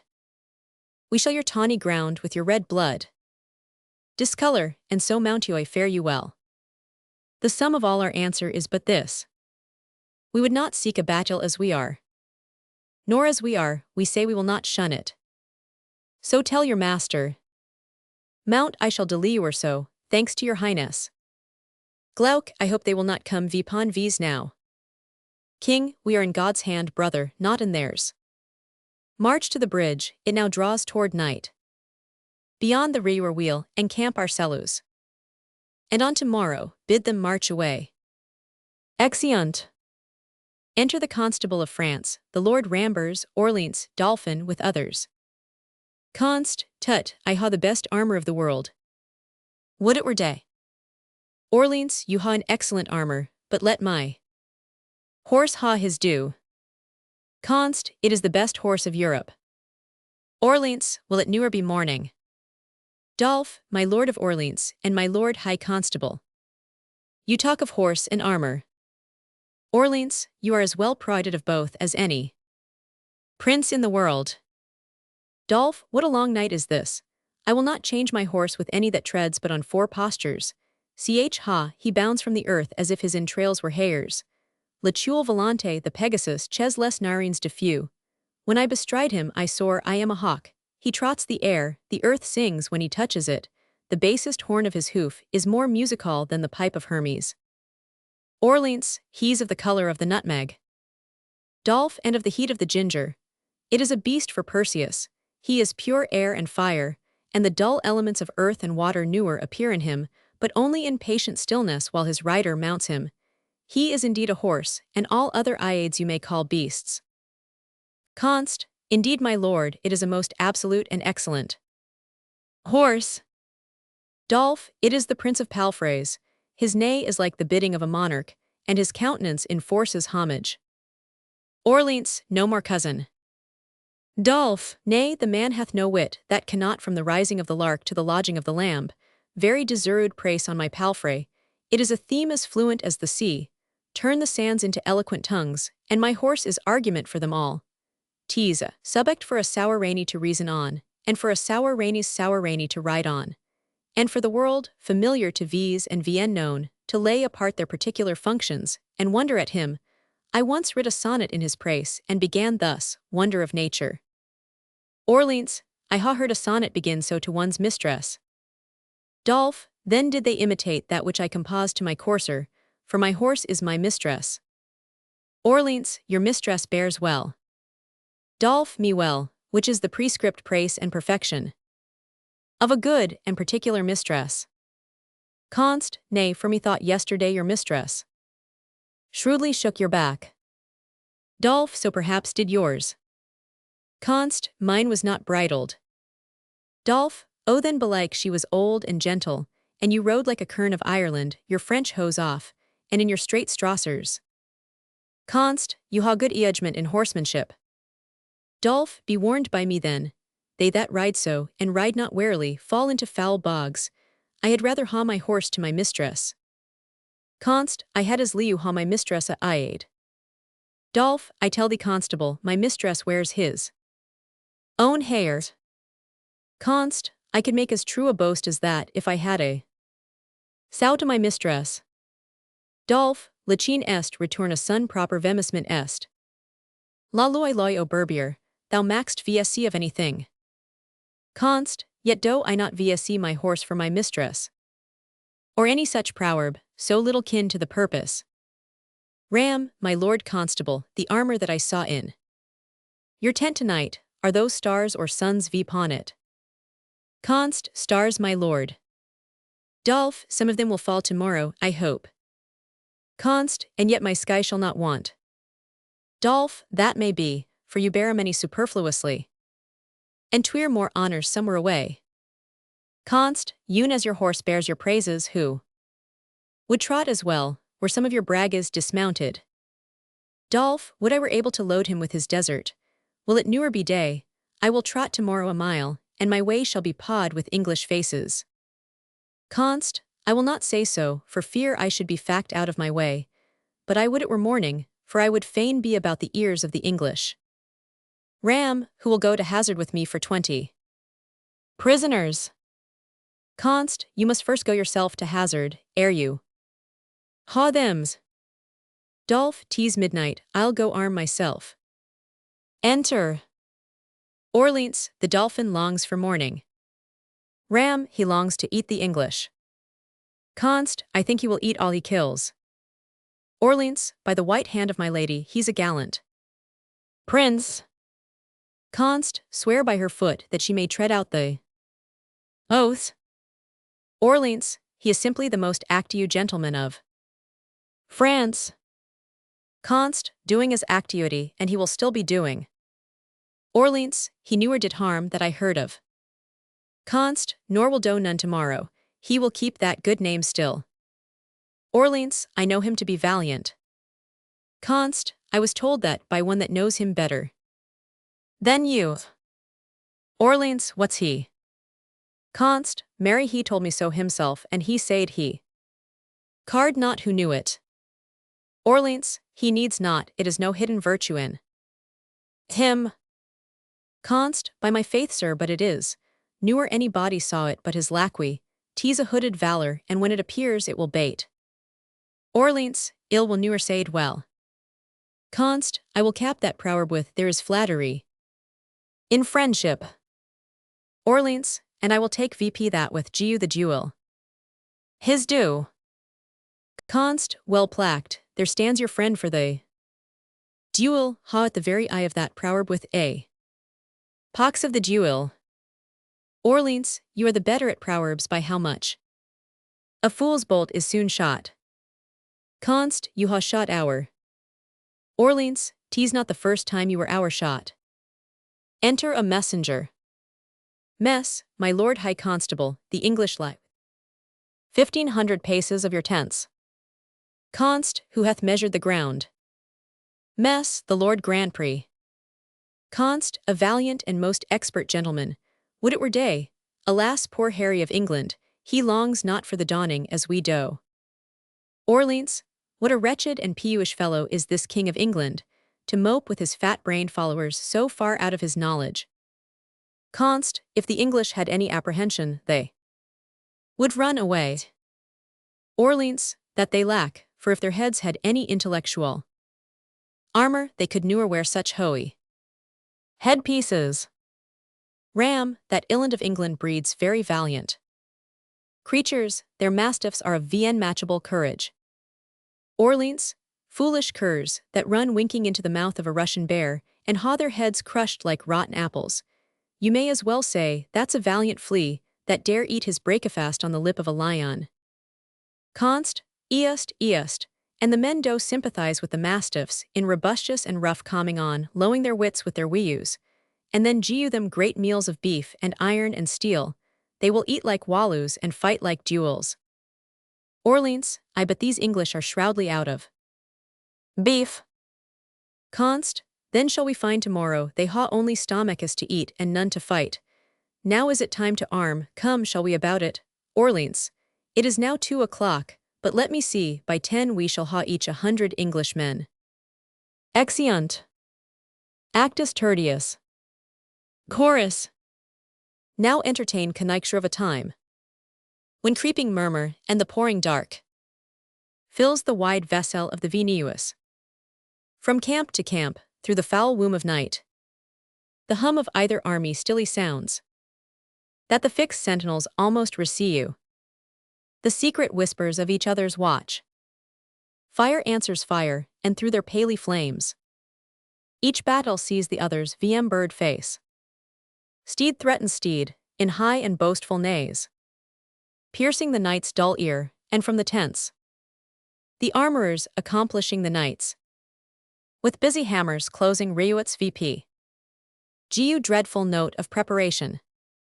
The country cocks do crow, the clocks do toll, and the third howray of drowsy morning nammed. Proud of their numbers, and secure in soul, the confident and our lusty French. Do the low-rated English play at dice.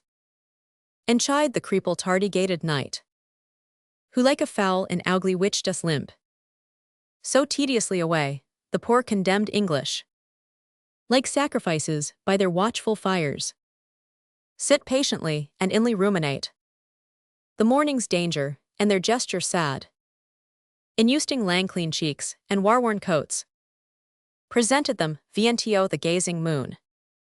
So many horrid ghosts, oh now who will behold the royal captain of this ruined band, walking from watch to watch, from tent to tent. Let him cry praise and glory on his head. For forth he goes, and visits all his host, bids them good morrow with a modest smile, and calls them brothers, friends, and countrymen. Vipon his royal face there is no note how dread an army hath enrounded him, nor doth he dedicate one ead of colour. Viento the wary and all-watched night, but freshly looks, and hour bears a taint, with cheerful semblance and sweet majesty. That Uri wretch, pining and pale before, beholding him, plucks comfort from his looks. A largesse venuusal, like the sun. His liberal eye doth due to Uri one. Thoing cold fear, that mean and gentle all. Behold, as may vien worthiness define. A little touch of Harry in the night.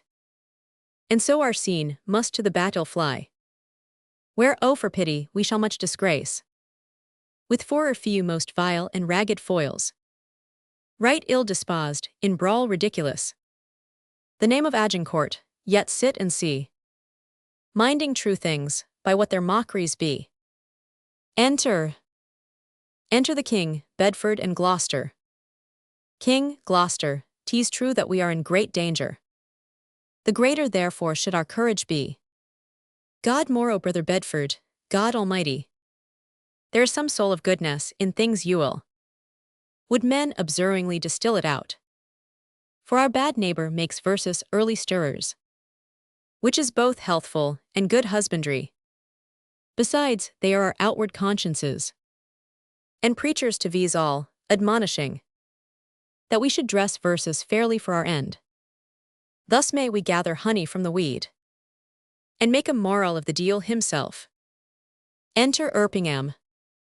Good morrow, old Sir Thomas Erpingham. A good soft pillow for that good white head were better than a churlish turf of France. Erping, not so my liege, this lodging likes me better, since I may say, now lie I like a king. King, 'tis good for men to allow their present pains. Vipon example, so the spirit is eased, and when the mind is quickened, out of doubt, the organs, though defunct and dead before, break vp their drowsy gra, and newly moo, with casted slew, and fresh legerity. Lend me thy cloak, Sir Thomas, brothers both. Commend me to the princes in our camp. Do my good morrow to them, and anon desire them all to my poilion. Gloucester, we shall my lead. Erping, shall I attend your grace? King, no my good knight. Go with my brothers, to my lords of England. I in my bosom must debate a while, and then I would know other company. Erping, the Lord in Hohen bless thee, noble Harry. Exeunt.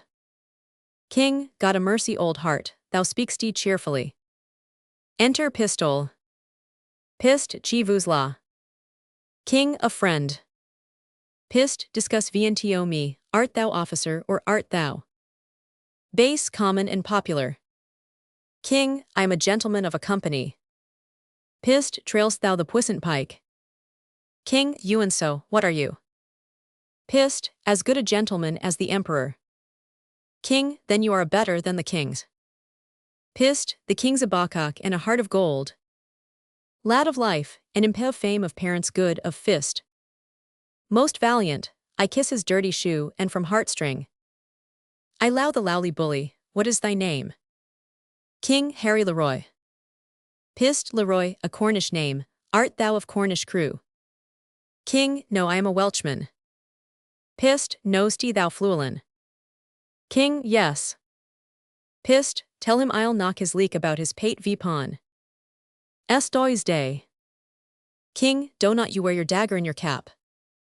That day, least he knock that about yours. Pissed art thou his friend.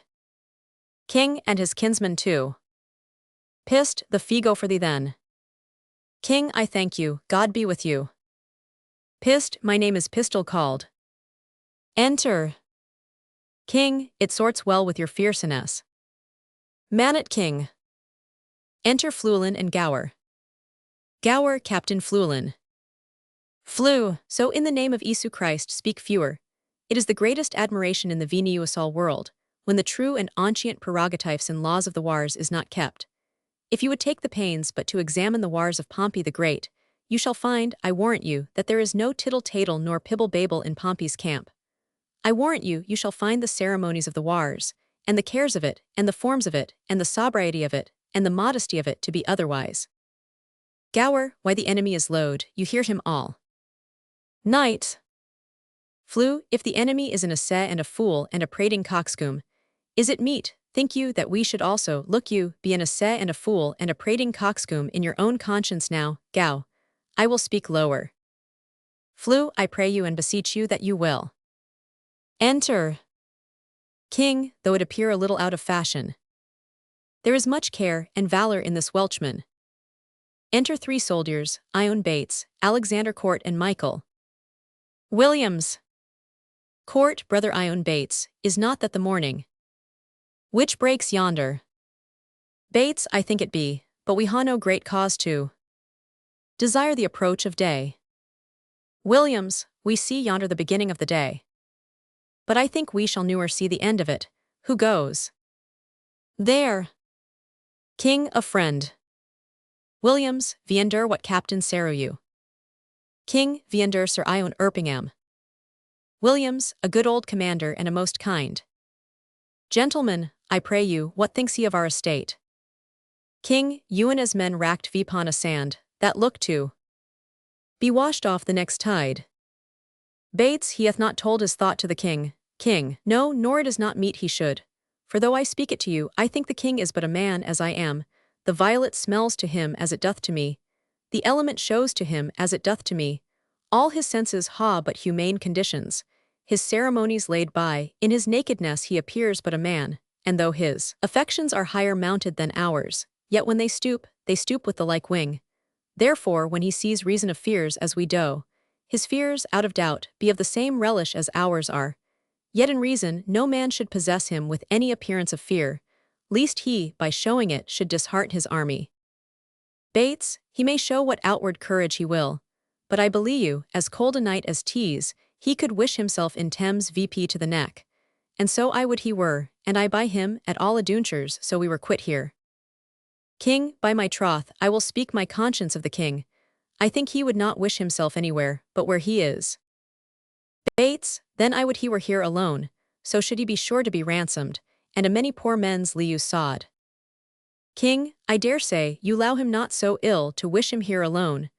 Howsoe'er you speak this to feel other men's minds, methinks I could not die anywhere so contented, as in the king's company, his cause being east and his quarrel honorable. Williams, that's more than we know. Bates, I or more than we should seek after, for we know enough, if we know we are the king's subjects. If his cause be wrong, our obedience to the king wipes the crime of it out of these.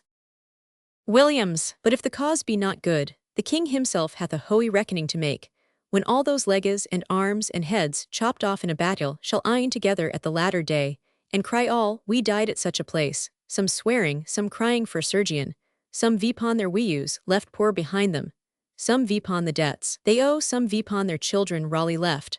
I am afeard there are few die well that die in a battle, for how can they charitably dispose of anything when blood is their argument?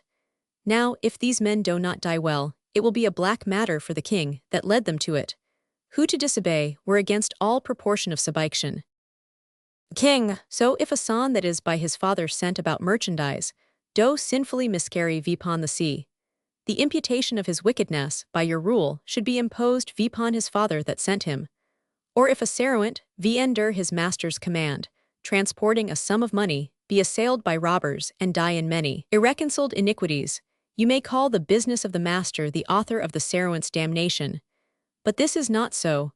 The king is not bound to answer the particular endings of his soldiers, the father of his son, nor the master of his servant, for they purpose not their death when they purpose their services. Besides, there is no king, be his cause newer so spotless, if it come to the arbitrament of swords, can try it out with all spotted soldiers.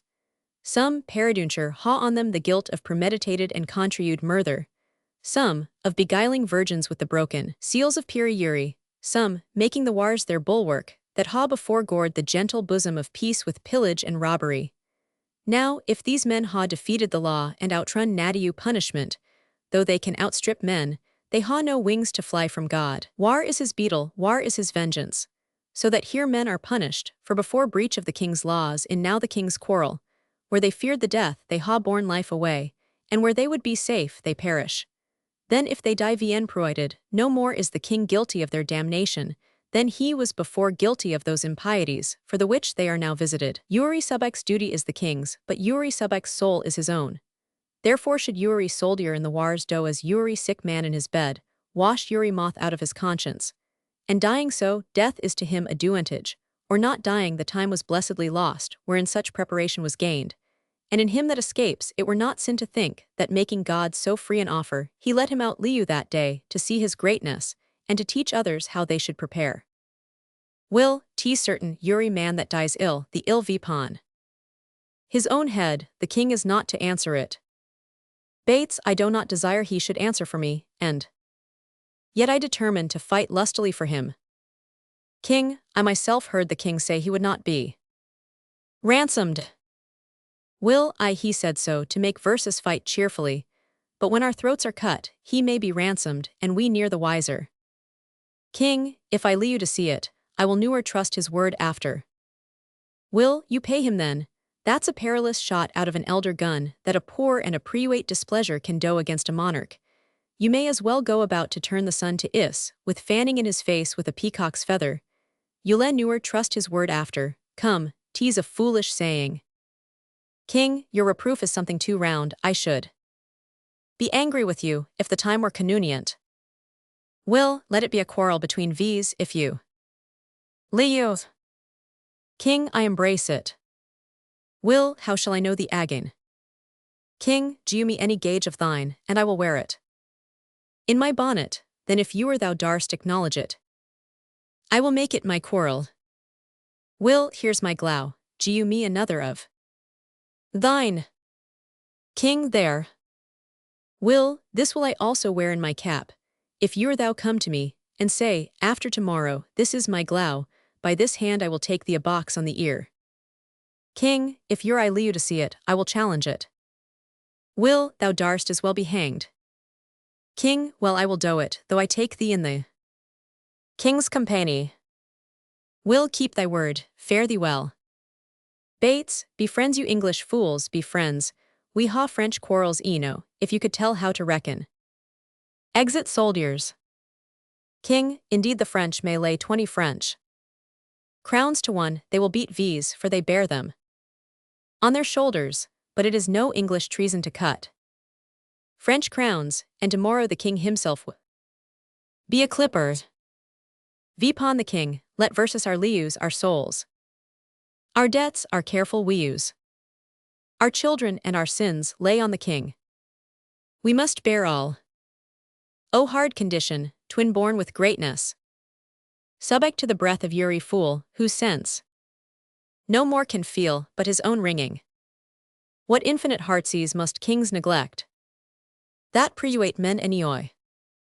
And what ha kings, that preuates ha not too? Saw ceremony, saw general ceremony. And what art thou, thou idle ceremony? What kind of God art thou, that suffers thee more of mortal griefs, than do thy worshippers? What are thy rents, what are thy comings in?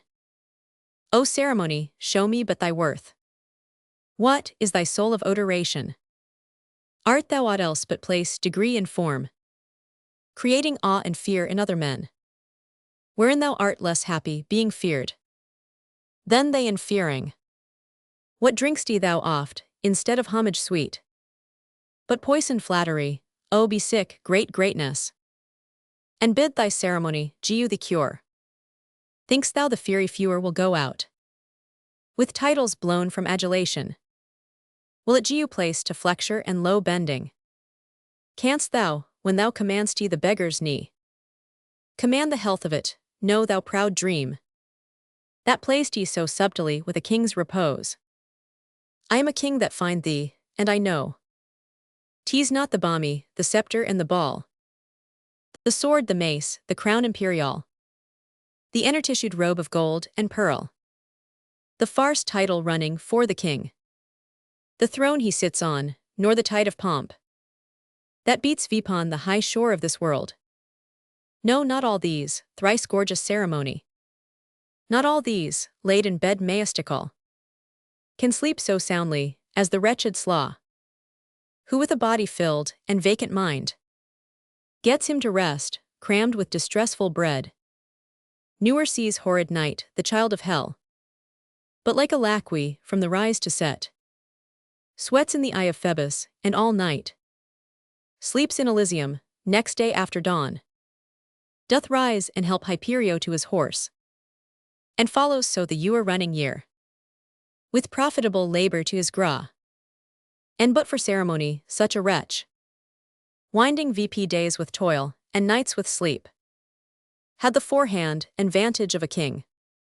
The slaw, a member of the country's peace, and he oys it, but in gross brain little wots what watch the king keeps to maintain the peace, whose howers the peasant best advantages.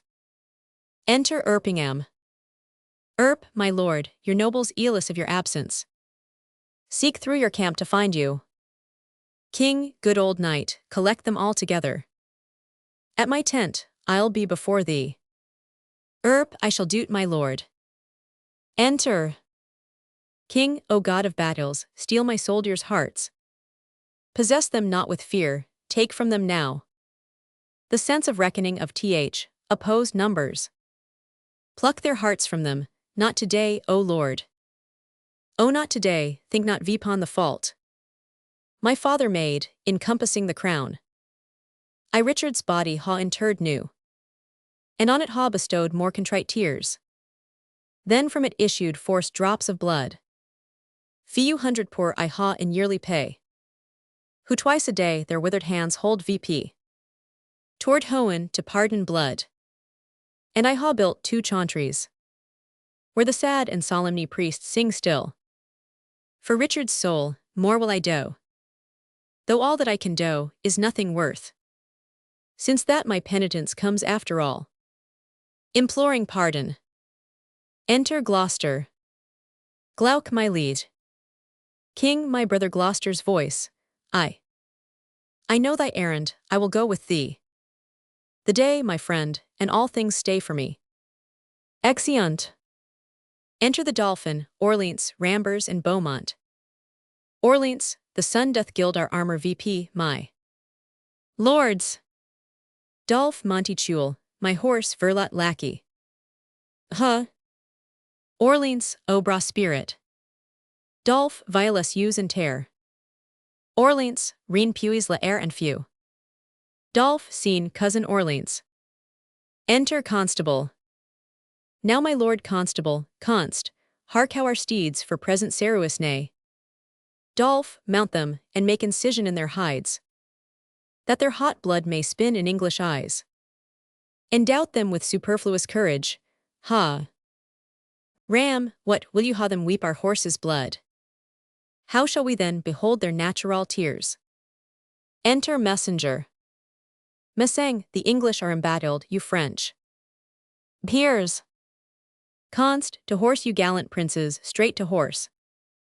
Do but behold yond poor and starrude band, and your fair show shall suck away their souls, lowing them but the shales and husks of men. There is not work enough for all our hands, scarce blood enough in all their sickly veins, to geo each naked curtlick sustain, that our French gallants shall today draw out, and sheath for lack of sport, let these but blow on them. The vapor of our valor will return them.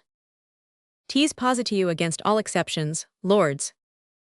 that our superfluous laquas and our peasants, who in via necessary actions swarm about our squares of battle, were to purge this field of such a hilding foe, though we upon this mountain's base espy, took stand for idle speculation. But that our honors must not, what's to say, a very little let verses stow. And all is done, then let the trumpet sound, the tucket sonuance, and the note to mount. For our approach shall so much dare the field, that England shall couch down in fear and yield. Enter Grand Prix. Grand Prix, why do you stay so long, my lords of France? Yond illant carrions, desperate of their bones. Chapter 99. Fordly become the morning field. Their ragged curtains poorly are let loose, and our air shakes them passing scornfully. Big Mars seems bankrupt in their beggared host, and faintly through a rusty buer peeps. The horsemen sit like fixed candlesticks, with torch stars in their hand, and their poor eyades lob down their heads, dropping the hides and hips, the gum down roping from their pale dead eyes. And in their pale dull mouths the eamold bit lies foul with chawed grass, still and motionless. And their executors, the gnawish crows, fly o'er them all, impatient for their hurray. Description cannot suit itself in words to demonstrate the life of such a battle. In life so leoless as it shows itself, const they ha said their prayers, and they stay for death. Dolph, shall we go send them dinners and fresh suits, and gew their fasting horses prounder, and after fight with them? Const I stay but for my guard. To the field I will the banner from a trumpet take, and via see it for my haste. Come away. The sun is high, and we outwear the day. Exeunt. Enter Gloucester, Bedford, Exeter, Erpingham with all his host, Salisbury and Westmoreland. Glauc, where's the king? Bedf, the king himself is rode to view their battle. West, of fighting men they ha full threescore. Exe, there's few to one, besides they all are fresh. Salisb, God's arm strike with these, 'tis a fearful odds. God buy you princes all, I'll to my charge. If we no more meet, till we meet in Hohen, then I flee, my noble lord of Bedford, my dear Lord Gloucester, and my good Lord Exeter, and my kind kinsmen, warriors all, adieu. Bedf, farewell good Salisbury, and good luck go with thee. And yet I do thee wrong, to mind thee of it, for thou art framed of the firm truth of valor. Exe, farewell kind lord, fight valiantly today. Bedf, he is as full of valor as of kindness, princely in both. Enter the king. West, oh that we now had here but 10,000 of those men in England that do no work today. King, what's he that wishes so? My cousin Westmoreland, no my fair cousin. If we are marked to die, we are e'en to do our country loss, and if to lieu, the fewer men, the greater share of honor. God's will, I pray thee wish not one man more. By Io, I am not covetous for gold, nor care I who doth feed vipon my cost. It yearns me not, if men my garments wear. Such outward things dwell not in my desires. But if it be a sin to covet honor, I am the most offending soul aliu. No faith, my coos, wish not a man from England. God's peace, I would not lose so great an honor, as one man more methinks would share from me. For the best hope I ha, oh do not wish one more. Rather proclaim it, Westmoreland, through my host, that he which hath no stomach to this fight, let him depart, his passport shall be made, and crowns for canoy put into his purse. We would not die in that man's company, that fears his fellowship, to die with verses. This day is called the feast of Crispin. He that outlives this day, and comes safe home, will stand a tiptoe when this day is named, and rose him at the name of Crispin. He that shall see this day, and lieu old age, will yearly on the vigil feast his neighbors, and say, tomorrow is Saint Crispin. Then will he strip his sleeve, and show his scars. Old men forget, yet all shall be forgot. But he'll remember with advantages what feats he did that day, then shall our names familiar in his mouth as household words. Harry the King, Bedford and Exeter. Warwick and Talbot, Salisbury and Gloucester. Be in their flowing cups freshly remembered. This story shall the good man teach his son. And Crispin shall ne'er go by. From this day to the ending of the world. But we in it shall be remembered. We happy few, we band of brothers. For he today that sheds his blood with me shall be my brother, be he near so vile. This day shall gentle his condition. And gentlemen in England, now abed, shall think themselves accursed they were not here, and hold their manhoods cheap, whiles any speaks that fought with vis vipon Saint Crispin's day.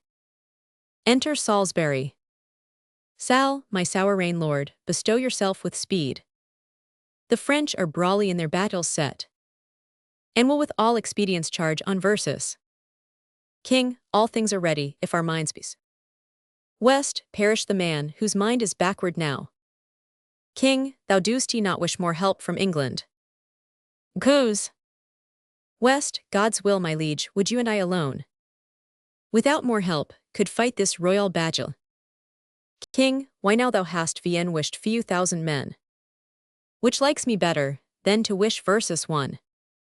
You know your places, God be with you all. Tucket, enter Montoy. Mont, once more I come to know of thee, King Harry. If for thy ransom thou wilt now compound, before thy most assured hour throw. For certainly thou art so near the gulf, thou needs must be ingletted, besides in mercy. The constable desires thee, thou wilt mind thy followers of repentance, that their souls may make a peaceful and a sweet retire from off these fields, where wretches their poor bodies must lie and fester. King, who hath sent thee now? Mont, the constable of France. King, I pray thee bear my former answer back. Bid them attue me, and then sell my bones. Good God, why should they mock poor fellows thus? The man that once did sell the lion skin, while the beast lewd, was killed with hunting him. A many of our bodies shall no doubt find natty gras, vipon the which I trust shall witness liu in brass of this day's work. And those that low their valiant bones in France, dying like men, though buried in your dunghills, they shall be famed, for there the sun shall greet them, and draw their honors reeking VP to Hohen, lowing their earthly parts to choke your clime, the smell whereof shall breed a plague in France. Mark then abounding valor in our English, that being dead, like to the bullets crazing, break out into a second course of mischief, killing in relapse of mortality. Let me speak proudly, tell the constable, we are but warriors for the working day. Our gayness and our guilt are all besmeeked with rainy marching in the painful field. There's not a piece of feather in our host. Good argument, I hope we will not fly. And time hath worn these into slowenry. But by the mass, our hearts are in the trim. And my poor soldiers tell me, yet ere night, they'll be in fresher robes, or they will pluck the gay new coats, or wreathe the French soldiers' heads, and turn them out of Cerois, if they do this. As if God please they shall, my ransom then will soon be louied. Herald, saw thou thy labor. Come thou no more for ransom, gentle herald.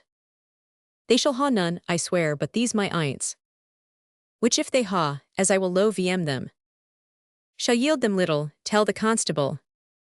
Mont, I shall King Harry, and so fare thee well. Thou newer shalt hear herald any more. Enter. King, I fear thou wilt once more come again for a ransom. Enter York.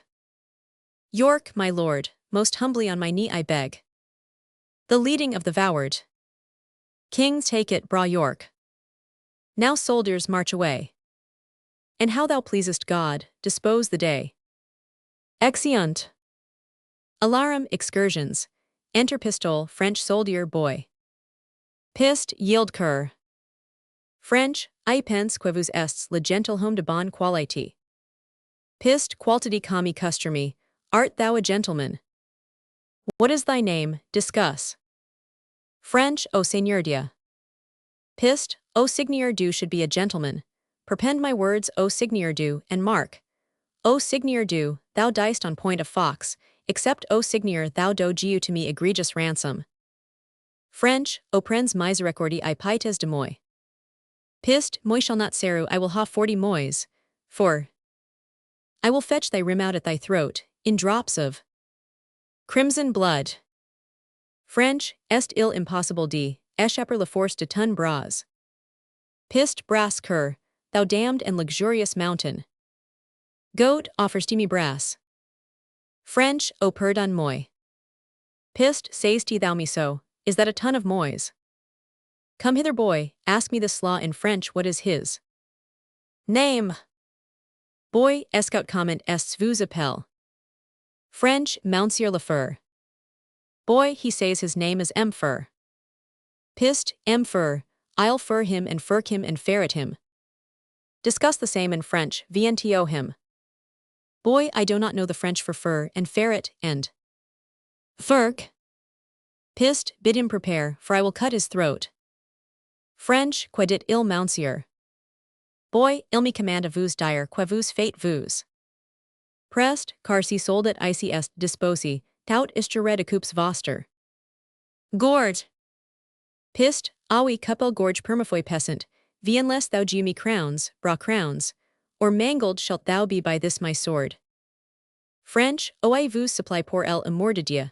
Ma pardoner, I sois le gentilhomme de bon mason, garde ma vie, and I vous donnerai du cent escus. Pist, what are his words? Boy, he prays you to saw his life, he is a gentleman. Of a good house, and for his ransom he will giu you 200 crowns. Pist, tell him my fury shall abate, and I the crowns will take. Fren, petit monsieur quoi dit il? Boy, encore quil et contre son irrement, de pardoner aucune. Prisoner, neatmans pour les excuses que vous late a promets. Il est content, a vous dons le liber le franchisement. Free, sermis genu si vous dons mils remercius, et Iemi estum hurex quae in tom, entre les maindi, vien chulier. I pense, le plus bravaliant et, tres distime signier. D. Angleterra. Pist, expound vientio me boy.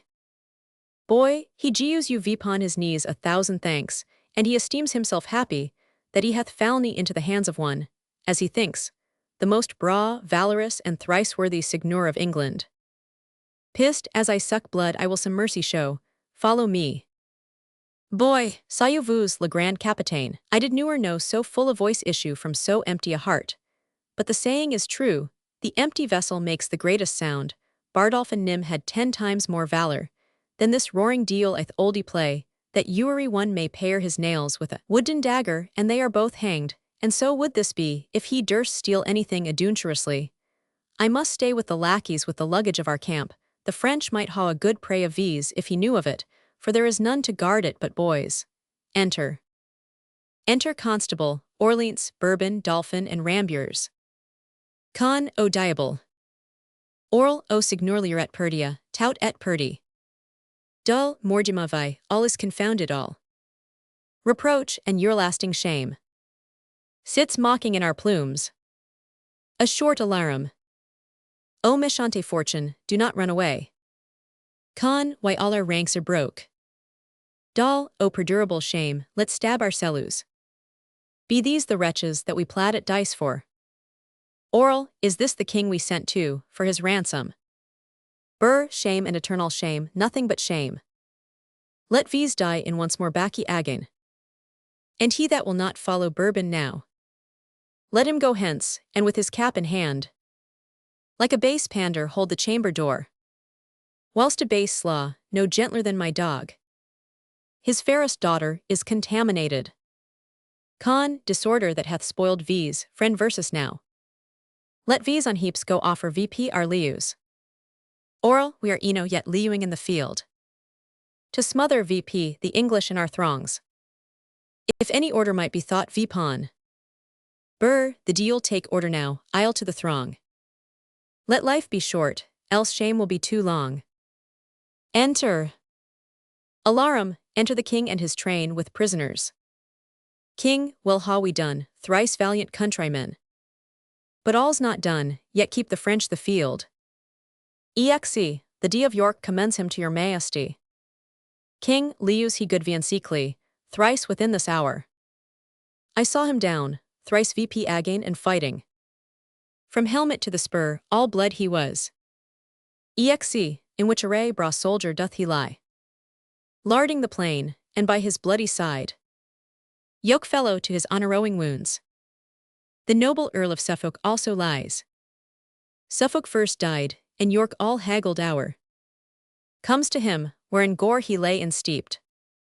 And takes him by the beard, kisses the gashes. That bloodily did yawn vipon his face. He cries aloud, Tari my cousin Suffolk. My soul shall then keep company to Hohen. Tari sweet soul for mine, then fly abreast. As in this glorious and well-foughten field. We kept together, in our chiualry. Vipon these words I came, and cheered him VP. He smilled me in the face, wrought me his hand. And with a feeble gripe says, Dear my lord. Commend my Cerois to my sour rainy. So did he turn, and our Suffolk's neck. He threw his wounded arm, and kissed his lips. And so espoused to death, with blood he sealed. A testament of noble ending low. The pretty and sweet manner of it forked. Those waters from me, which I would ha stopped. But I had not so much of man in me. And all my mother came into mine eyes. And gaw me VP to tears. King, I blame you not. For hearing this, I must perforce compound. With mixed full eyes, or they will issue to alarums. But hark, what new alarum is this same? The French ha reinfork their scattered men. Then Uri soldier kill his prisoners. Gu the word through. Exit. Actus quartus. Enter Fluelin and Gower. Flew, kill the poise and the luggage. Tease expressly against the law of arms. Tease as errant a piece of nowery, mark you now, as can be offered in your conscience now, is it not, Gow? Tease certain, there's not a boy left aliu, and the cowardly rascals that ran from the battle ha done this slaughter. Besides they ha burned and carried away all that was in the king's tent, wherefore the king most worthily hath coused Uri's soldier to cut his prisoner's throat. O 'tis a gallant king. Flew, he was born at Monmouth, Captain Gower. What call you the town's name where Alexander the Pig was born? Gow, Alexander the Great. Flew, why I pray you is not pig great. The pig, or the great, or the mighty, or the huge, or the magnanimous are all one reckonings, saw the phrase is a little variations. Gower, I think Alexander the Great was born in Macedon, his father was called Philip of Macedon, as I take it. Flew, I think it is in Macedon where Alexander is porn. I tell you, Captain, if you look in the maps of the world, I warrant you Saul find in the comparisons between Macedon and Monmouth, that the situations look you, is both alike. There is a rewer in Macedon, and there is also morewer a rewer at Monmouth, it is called Wyatt Monmouth. But it is out of my prains, what is the name of the other rewer? But 'tis all one, 'tis alike as my fingers is to my fingers, and there is salmons in both. If you mark Alexander's life well, Harry of Monmouth's life is come after it indifferent well, for there is figures in all things. Alexander God knows, and you know in his rages and his furies and his wraths and his chollers and his moods and his displeasures and his indignations, and also being a little intoxicates in his prains, did in his ales and his angers, look you, kill his best friend Clitus. Gow, our king is not like him in that, he newer killed any of his friends. Flew, it is not well done, mark you now, to take the tales out of my mouth, ere it is made and finished. I speak but in the figures and comparisons of it. As Alexander killed his friend Clitus, being in his ales and his cups, so also Harry Monmouth being in his right wits and his good eagments, turned away the fat knight with the great belly doublet. He was full of easts and jips and noweries and mocks, I ha forgot his name. Gow, Sir Ion Falstaff. Flew, that is he. I'll tell you, there is good men porn at Monmouth. Gow, here comes his majesty. Alarum, enter King Harry and Bourbon with prisoners. Flourish. King, I was not angry since I came to France. Viens-til this instant, take a trumpet herald. Ride thou viens-to the horsemen on yond hill. If they will fight with these, bid them come down. Or void the field, they do offend our sight. If they'll do neither, we will come to them, and make them scur away, as swift as stones, enforced from the old Assyrian slings. Besides, we'll cut the throats of those we ha, and not a man of them that we shall take shall taste our mercy. Go and tell them so. Enter Montieu. Exe, here comes the herald of the French, my liege. Glue, his eyes are humbler than they vs to be. King, how now, what means this herald, know'st thou not that I ha find these bones of mine for ransom? Com'st thou again for ransom? Her's no great king.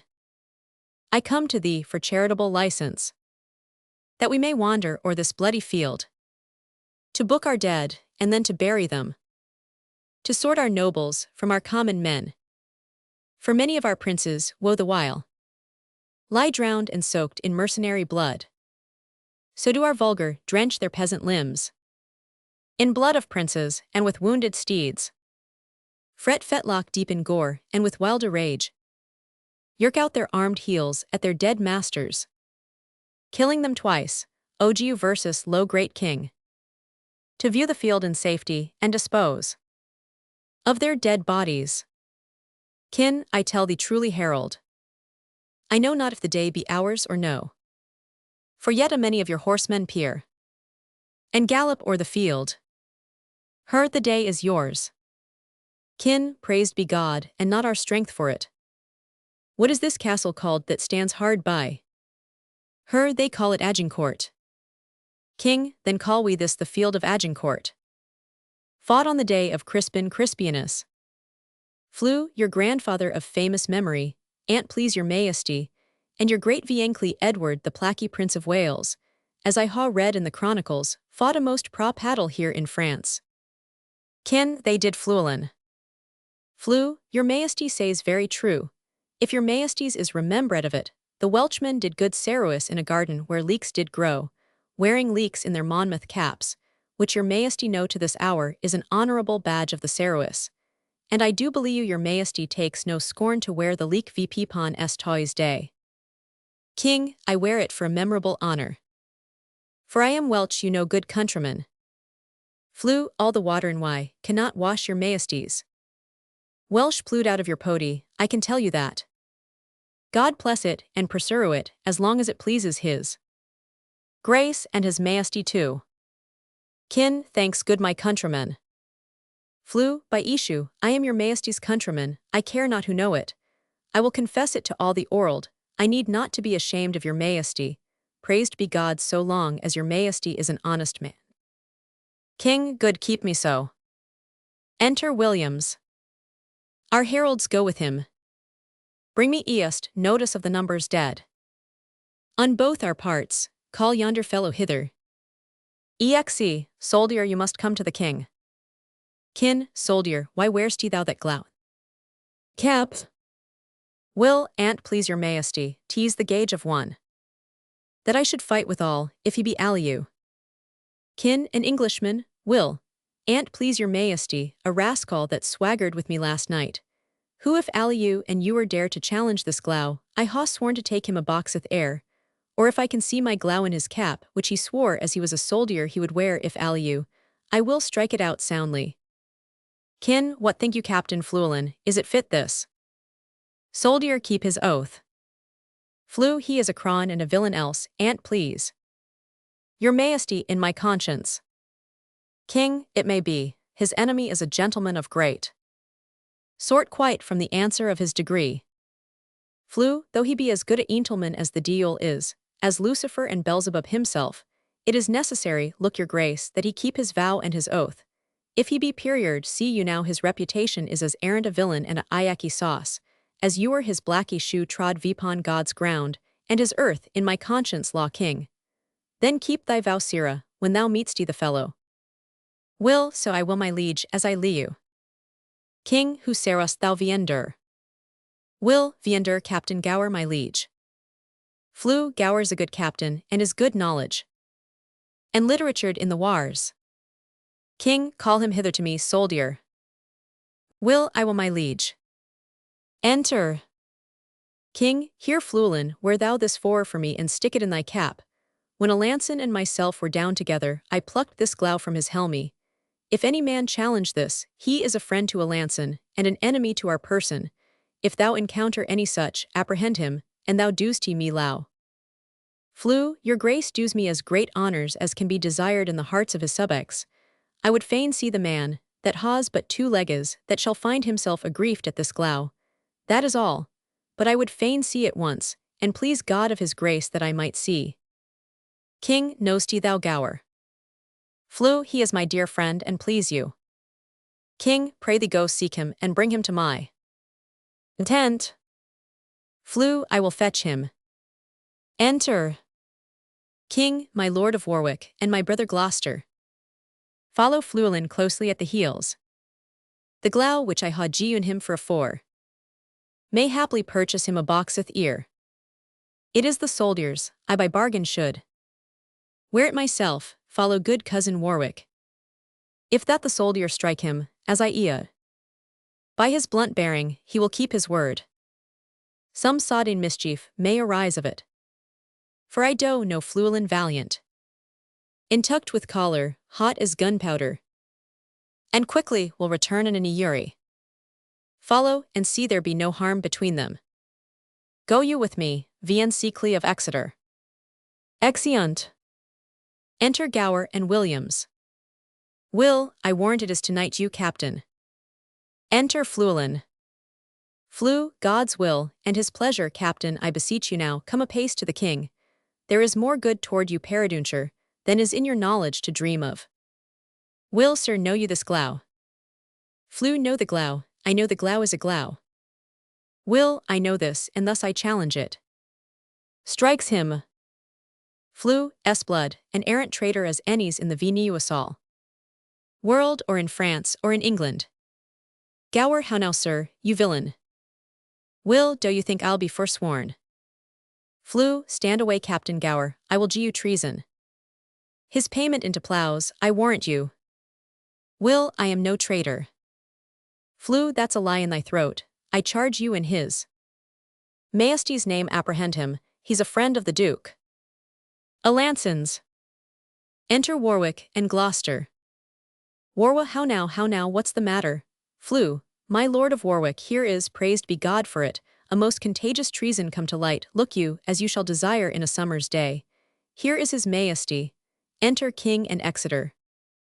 King, how now, what's the matter? My liege, here's a villain and a traitor. That look your grace, has strook the glow which your Majesty is take out of the helmet of Alanson.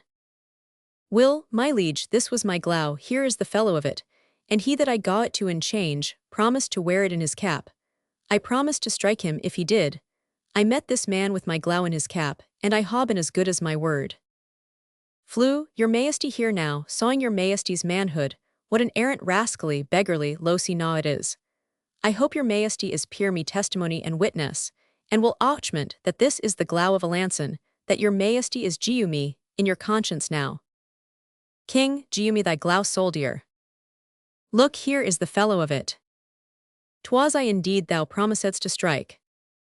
And thou hast giu in me most bitter terms. And please your Majesty, let his neck answer for it, if there is any martial law in the world. King, how canst thou make me satisfaction? All offences, my lord, come from the heart, newer. Came any from mine, that might offend your Majesty? King, it was ourself thou didst abuse. Your Majesty came not like yourself, you appeared to me but as a common man. Witness the night, your garments, your lowliness, and what your highness suffered viender that shape. I beseech you take it for your own fault, and not mine, for had you been as I took you for, I made no offence, therefore I beseech your highness pardon me. King, here Vien Seecley Exeter, fill this glow with crowns. And giu it to this fellow, keep it fellow. And wear it for an honour in thy cap. till I do challenge it, you him the crowns. And captain, you must needs be friends with him. Flew, by this day and this light, the fellow has metal enough in his belly.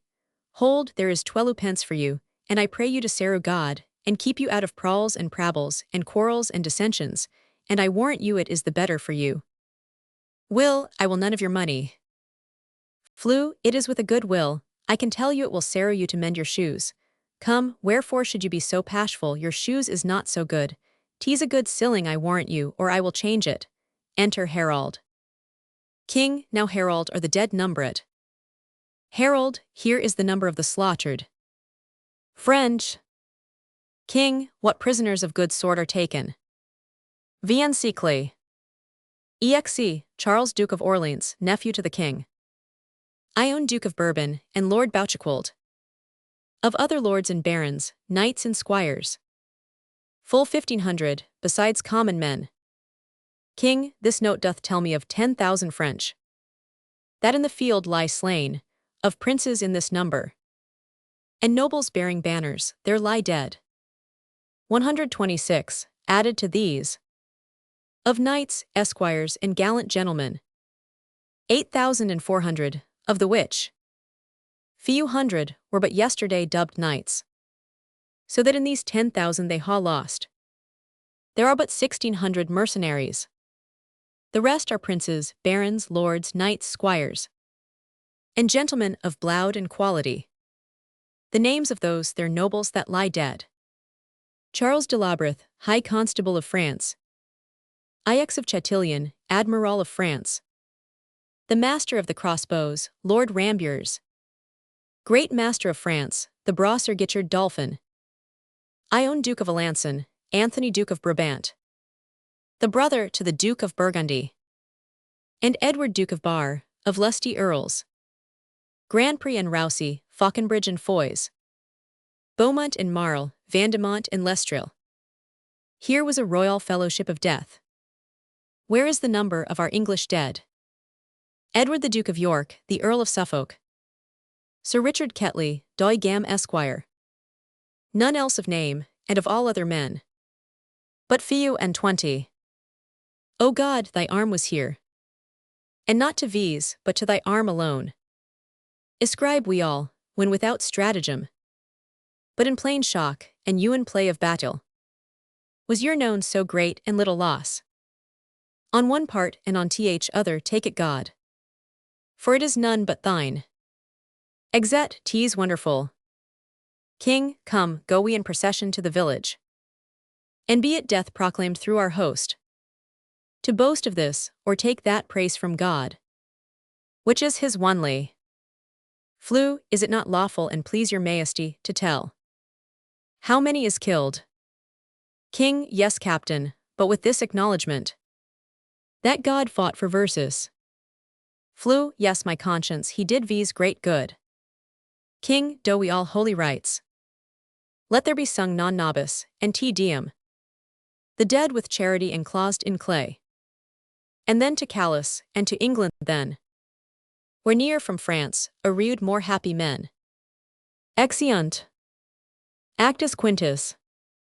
Enter chorus. Vouchsafe to those that ha not read the story, that I may prompt them, and of such as ha, I humbly pray them to admit th excuse. Of time, of numbers, and due course of things, which cannot in their huge and proper life be here presented. Now we bear the king toward Calais, grant him there seen. Hoe him away vipon your winged thoughts. Athwart the sea, behold the English beach. Pales in the flood, with men, weus, and boys, whose shouts and claps outvoice the deep-mouthed sea, which like a mighty whiffler, for the king, seems to prepare his way, so let him land. And solemnly see him set on to London. So swift a pace hath thought, that you and now, you may imagine him, vipon Blackheath, where that his lords desire him, to ha borne his bruised helmet, and his bended sword. Before him through the city he forbids it, being free from vainness, and self-glorious pride. Gewing full trophy, signal and ostent, quite from himself to God, but now behold, In the quick forge and working house of thought, how London doth power out her citizens, the mayor and all his brethren in best sort, like to the senators of antique Rome, with the plebeians swarming at their heels, go forth and fetch their conquering Caesar in, as by a lower but by lowing likelihood, were now the general of our gracious empress, as in good time he may, from Ireland coming, bringing rebellion broached on his sword. How many would the peaceful city quit, to welcome him, much more and much more cause, did they this Harry, now in London place him, as yet the lamentation of the French, Inuits the King of England stay at home, the emperors coming in behalf of France, to order peace between them, and omit all the occurrences, what you are chanked, till Harry's baccy return again to France. There must we bring him, and myself ha played the interim, by remembering you 'tis past. Then brook abridgment, and your eyes aduance. After your thoughts, straight baccy again to France. Enter Fluellen and Gower. Gower, nay, that's right, but why wear you your leek today, estoy's day is past? Flew, there's occasions and causes why and wherefore in all things. I will tell you a semi-friend, Captain Gower, the rascally, scald, beggarly, locy, pragging na pistol, which you and yourself and all the world know to be no better than a fellow, look you now of no merits. He is come to me and prings me priad and salt yesterday, look you, and bid me eat my leek. It was in a place where I could not breed no contention with him, but I will be so bold as to wear it in my cap till I see him once again, and then I will tell him a little piece of my desires. Enter Pistol. Gower, why here he comes, swelling like a turkey-cock. Flew, 'tis no matter for his swellings, nor his turkey-cocks. God bless you, ancient Pistol, you scurry locy. Na God bless you. Pist ha art thou bedlam, doest thou thirst base. Troyan to hommy fold VP Parcus fatal web, hence. I am qualmish at the smell of leek. Flew, I beseech you heartily, scurry locy na, at my desires and my requests, and my petitions to eat look you this leek. Because look you do not allow it, nor your affections, and your appetites and your digestions does not agree with it, I would desire you to eat it. Pist, not for Cadwallader and all his goats. Flew, there is one goat for you. Strikes him. Will you be so good, scald na as eat it? Pist, base Troyan, thou shalt die. Flew, you say very true, scald na when God's will is. I will desire you to leave you in the meantime and eat your victuals. Come, there is sauce for it. You called me yesterday mountain squire, but I will make you today a squire of low degree. I pray you fall to, if you can mock a leek, you can eat a leek. Grr, enough captain, you ha astonished him. Flew, I say, I will make him eat some part of my leek, or I will peat his pate 4 days. Bite I pray you, it is good for your green wound, and your pluty coxacum. Pist, must I bite? Flew, yes certainly, and out of doubt and out of question. To and ambiguities. Pist, by this leek I will most horribly ruin I. Eat and eat I swear. Flew, eat I pray you, will you ha some more sauce? To your leek, there is not enough leek to swear by. Pist, quiet thy cudgel, thou dost see I eat. Flew, much good do you scald na heartily. Nay, pray you throw none away, the skin is good for your broken coxcomb. When you take occasions to see leeks hereafter, I pray you mock at 'em, that is all. Pist, good. Flew, I leeks is good, hold you there is a groat too. Heal your pate. Pist, me a groat. Flew, yes verily, and in truth you shall take it, or I ha. Another leek in my pocket, which you shall eat. Pist, I take thy groat in earnest of ruin. Flew, if I owe you anything, I will pay you in cudgels, you shall be a woodmonger, and buy nothing of me but cudgels. God buy you, and keep you, and heal your pate. Exit. Pist, all hell shall stir for this. Go, you are a counterfeit cowardly gnaw. Will you mock at an ancient tradition began VP upon an honorable respect, and worn as a memorable trophy of predeceased valor, and dare not ouch in your deeds any of your words. I ha seen you gleeking and galling at this gentleman twice or thrice. You thought, because he could not speak English in the Nadiu garb, He could not therefore handle an English cudgel. You find it otherwise, and henceforth let a Welsh correction teach you a good English condition, fare ye well. Exit. Pist, doeth fortune play the huswife with me now. News ha I that my doll is dead i'th spittle of a malady. Of France, and there my renduous is quite cut off. Old I do wax, and from my weary limbs honour is. Cudgelled, well bod I'll turn and something lean to. Cut purse of quick hand, to England will I steal and there I'll steal. And patches will I get vnto these cudgelled scars. And swore I got them in the Gallia wars. Enter. Enter at one door, King Henry, Exeter, Bedford, Warwick, and other lords, at another Queen Isabel, the King, the Duke of Burgogne, and other French. King, peace to this meeting, wherefore we are met. VNTO our brother France, and to our sister. Health and fair time of day, aye and good wishes. To our most fair and princely cosign Catherine.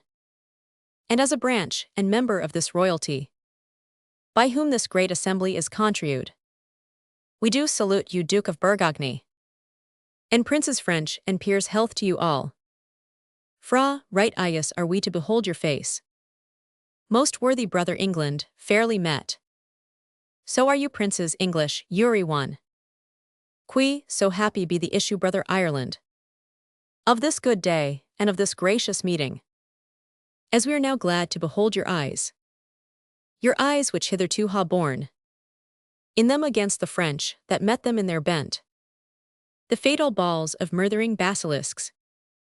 The venom of such looks we fairly hope. Ha lost their quality, and that this day shall change all griefs and quarrels into low. Ang, to cry amen to that, thus we appear. Qui, you English princes all, I do salute you. Berg, my duty to you both, on equal low. Great kings of France and England, that I ha labored. With all my wits, my pains and strong endures. To bring your most imperial majesties.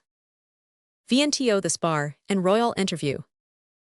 Your mightness on both parts best can witness. Since then my office hath so far prevailed. That face to face, and royal eye to eye. You ha congregated, let it not disgrace me. If I demand before this royal view, what rub or what impediment there is. Why that the naked, poor, and mangled piece, dear nurse of arts, plenties, and full births, should not in this best garden of the world, our fertile France, put VP her lowly visage. Alas, she hath from France too long been chased, and all her husbandry doth lie on heaps, corrupting in it own fertility. Her vine, the merry cheerer of the heart, Vienne pruned dies, her hedges ewen pleached. Like prisoners wildly overgrown with hair, put forth disordered twigs, her fallow leaves. The darnel, hemlock, and rank cemetery doth root vipon, while that the culture rusts. That should derasnate such soigery. The ewen mead, that erst brought sweetly forth the freckled cowslip, burnet, and green clower, wanting the scythe, with all Vienne corrected rank, conceals by idleness, and nothing teems. But hateful docks, rough thistles, kexis, burrs, loosing both beauty and vitality. And all our vineyards, fallows, meads, and hedges, defect you in their natures, grow to wildness. You and so our houses, and our cellus, and children, ha lost or do not learn for want of time. The sciences that should become our country, but grow like sages, as soldiers will, that nothing do, but meditate on blood. To swearing and stern looks, diffused attire, and every thing that seems via natural, which to reduce into our former far. You are assembled, and my speech entreats, that I may know the let, why gentle peace should not expel these inconveniences, and bless V's with her former qualities.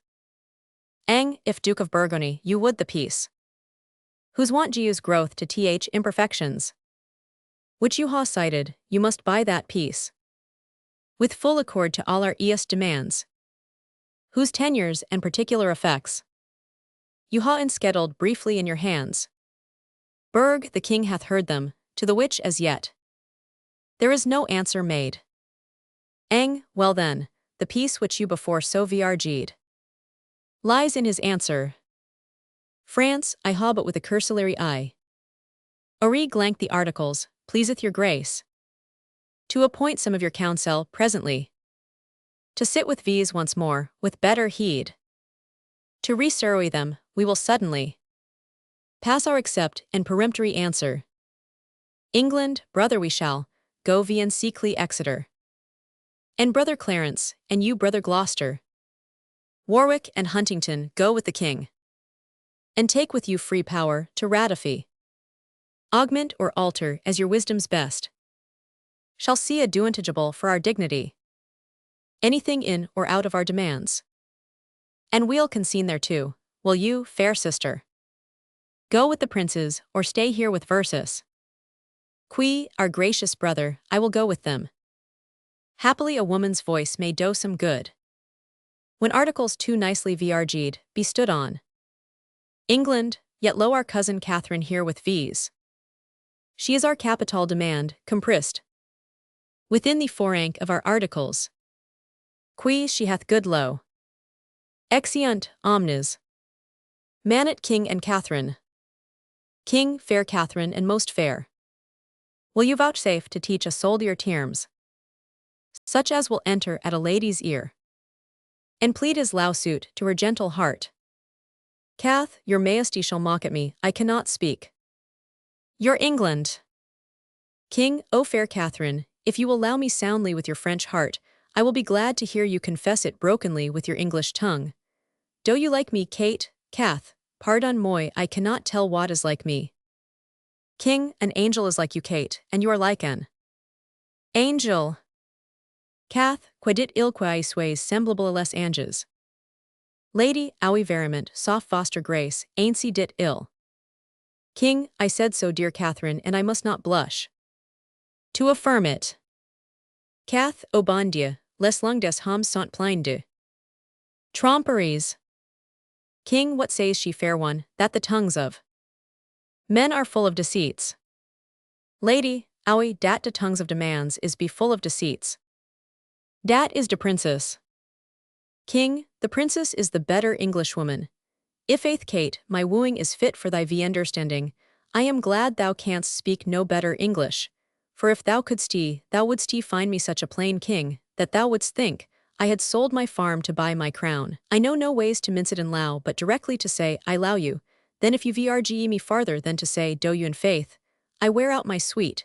Gu me your answer, if ith do, and so clap hands and a bargain. How say you, lady, Cath? Soft foster honer me understand well. King, marry, if you would put me to verses, or to dance for your sake, Kate, why you did me. For the one I ha neither words nor measure, and for the other I ha no strength in measure, yet a reasonable measure in strength. If I could win a lady at leapfrog, or by vauding into my saddle with my armor on my backy, dur the correction of bragging be it spoken, I should quickly leap into a wife.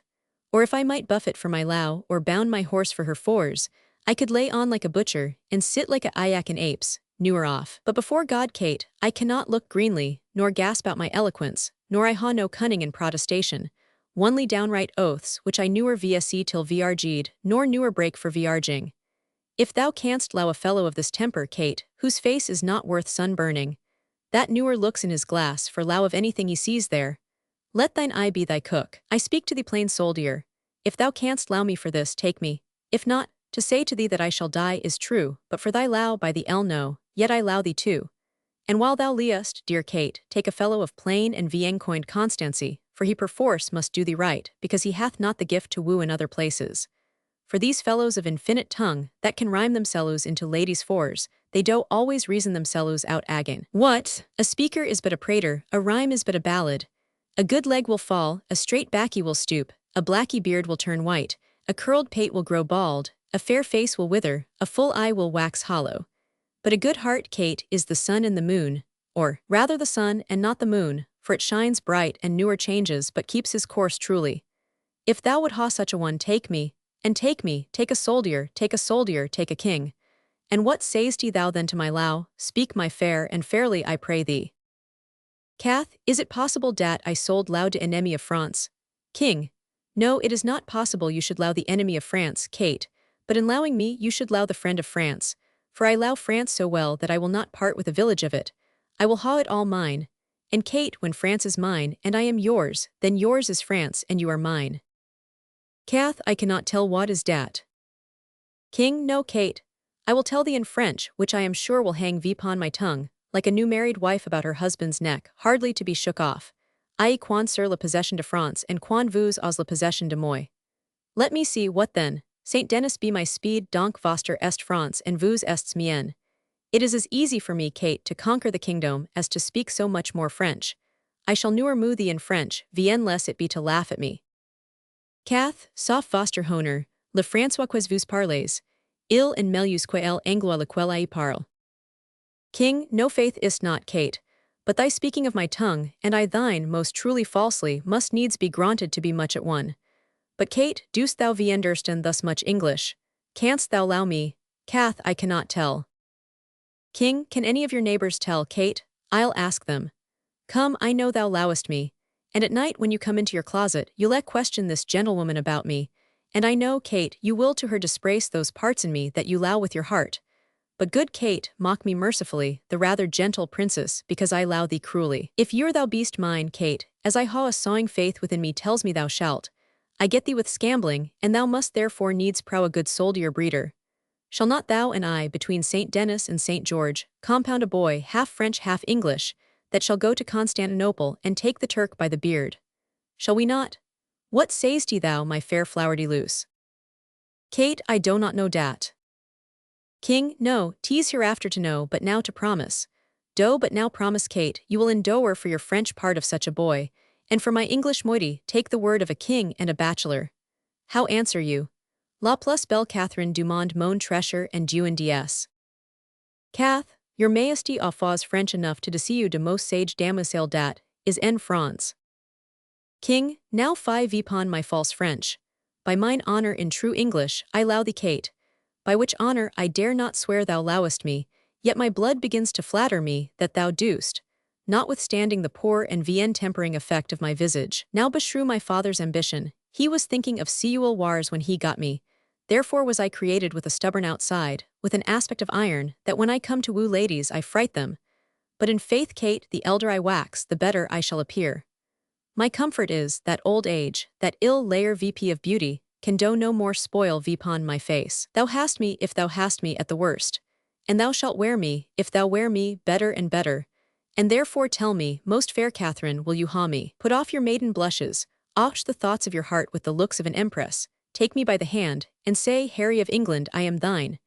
Which word thou shalt no sooner bless mine ear withal, but I will tell thee aloud, England is thine, Ireland is thine, France is thine, and Henry Plantagenet is thine. Who, though I speak it before his face, if he be not fellow with the best king, thou shalt find the best king of good fellows. Come your answer in broken music, for thy voice is music, and thy English broken. Therefore, queen of all, Catherine, break thy mind to me in broken English. Wilt thou haw me? Cath, dat is as it shall please de Roy mon peer. King, nay, it will please him well, Kate. It shall please him, Kate. Cath, den it shall also content me.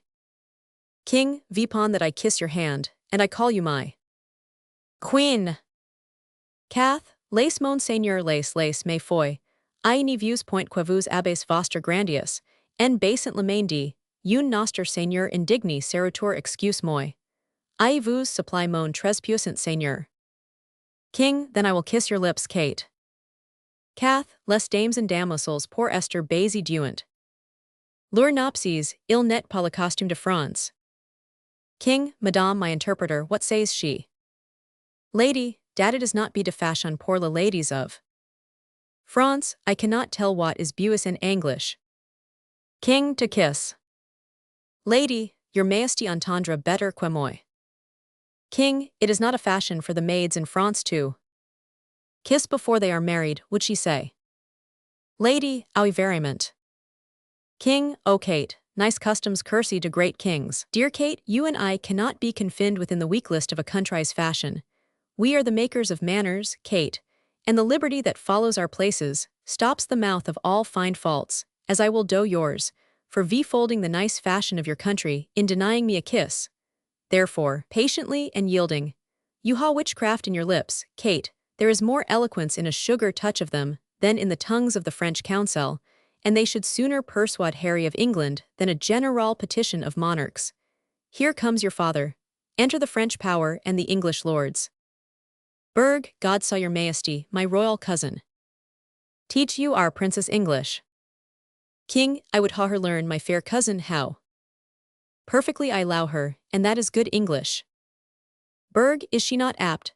King, our tongue is rough coz, and my condition is not smooth, so that hoing neither the voice nor the heart of flattery about me, I cannot so conneer vp the spirit of lowen her, that he will appear in his true likeness. Berg, pardon the frankness of my mirth if I answer you for that. If you would conneer in her, you must make a circle. If conneer vp lowen her in his true likeness, he must appear naked and blind.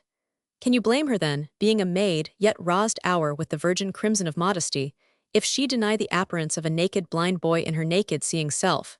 It were, my lord, a hard condition for a maid to conseen to. King, yet they do wink and yield, as low as blind. And enforces. Berg, they are then excused, my lord, when they see not what they do. King, then good my lord, teach your cousin to consent winking. Berg, I will wink on her to consent, my lord, if you will teach her to know my meaning. For maids well summered and warm kept are like flies at Bartholomew tide blind, though they ha their eyes, and then they will endure handling, which before would not abide looking on. King, this moral ties me hour to time and a hot summer, and so I shall catch the fly, your cousin, in the latter end, and she must be blind too. Berg, as low as my lord before it lows. King, it is so, and you may some of you thank low for my blindness, who cannot see many a fair French city for one fair French maid that stands in my way. French king, yes my lord, you see them perspectually, the cities turned into a maid, for they are all geodled with maiden walls that war hath entered. England, shall Kate be my wife? France, so please you. England, I am content, so the maiden cities you talk of may wait on her, so the maid that stood in the way for my wish shall show me the way to my will. France, we ha consented to all terms of reason. England, is so my lords of England. West, the king hath granted euery article. His daughter first, and in sequel all. According to their firm proposed natures.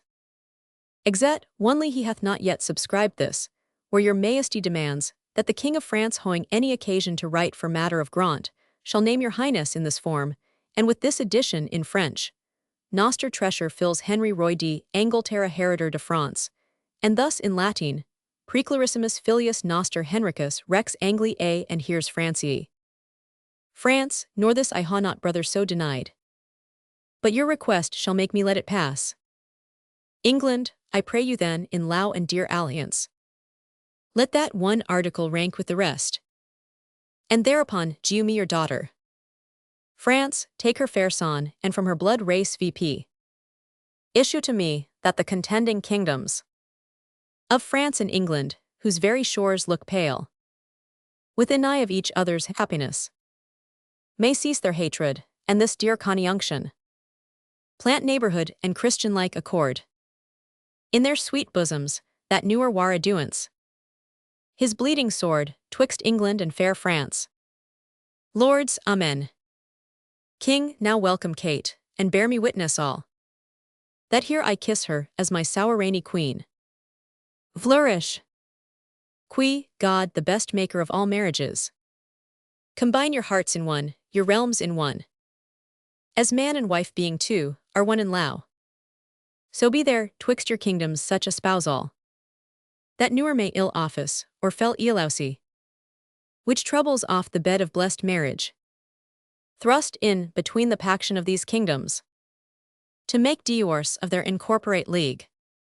That English may as French, French Englishmen, receive each other, God speak this amen. All amen. King, prepare we for our marriage, on which day my lord of Burgundy we'll take your oath. And all the peers, for surety of our leagues, Then shall I swear to Kate, and you to me. And may our oaths well kept, and prosperous be. Senate exeunt. Enter chorus. Thus far with rough and all venable pen, our bending author hath pursued the story. In little room confining mighty men, mangling by starts the full course of their glory. Small time, but in that small most greatly liewed. This star of England, fortune made his sword, by which the world's best garden he achieved, and of it left his son imperial lord. Henry VI, in infant bands crowned king. Of France and England did this king succeed, whose state so many had the managing, that they lost France and made his England bleed, which oft our stage hath shown, and for their sake, in your fair minds, let this acceptance take. Finis, the life of Henry V,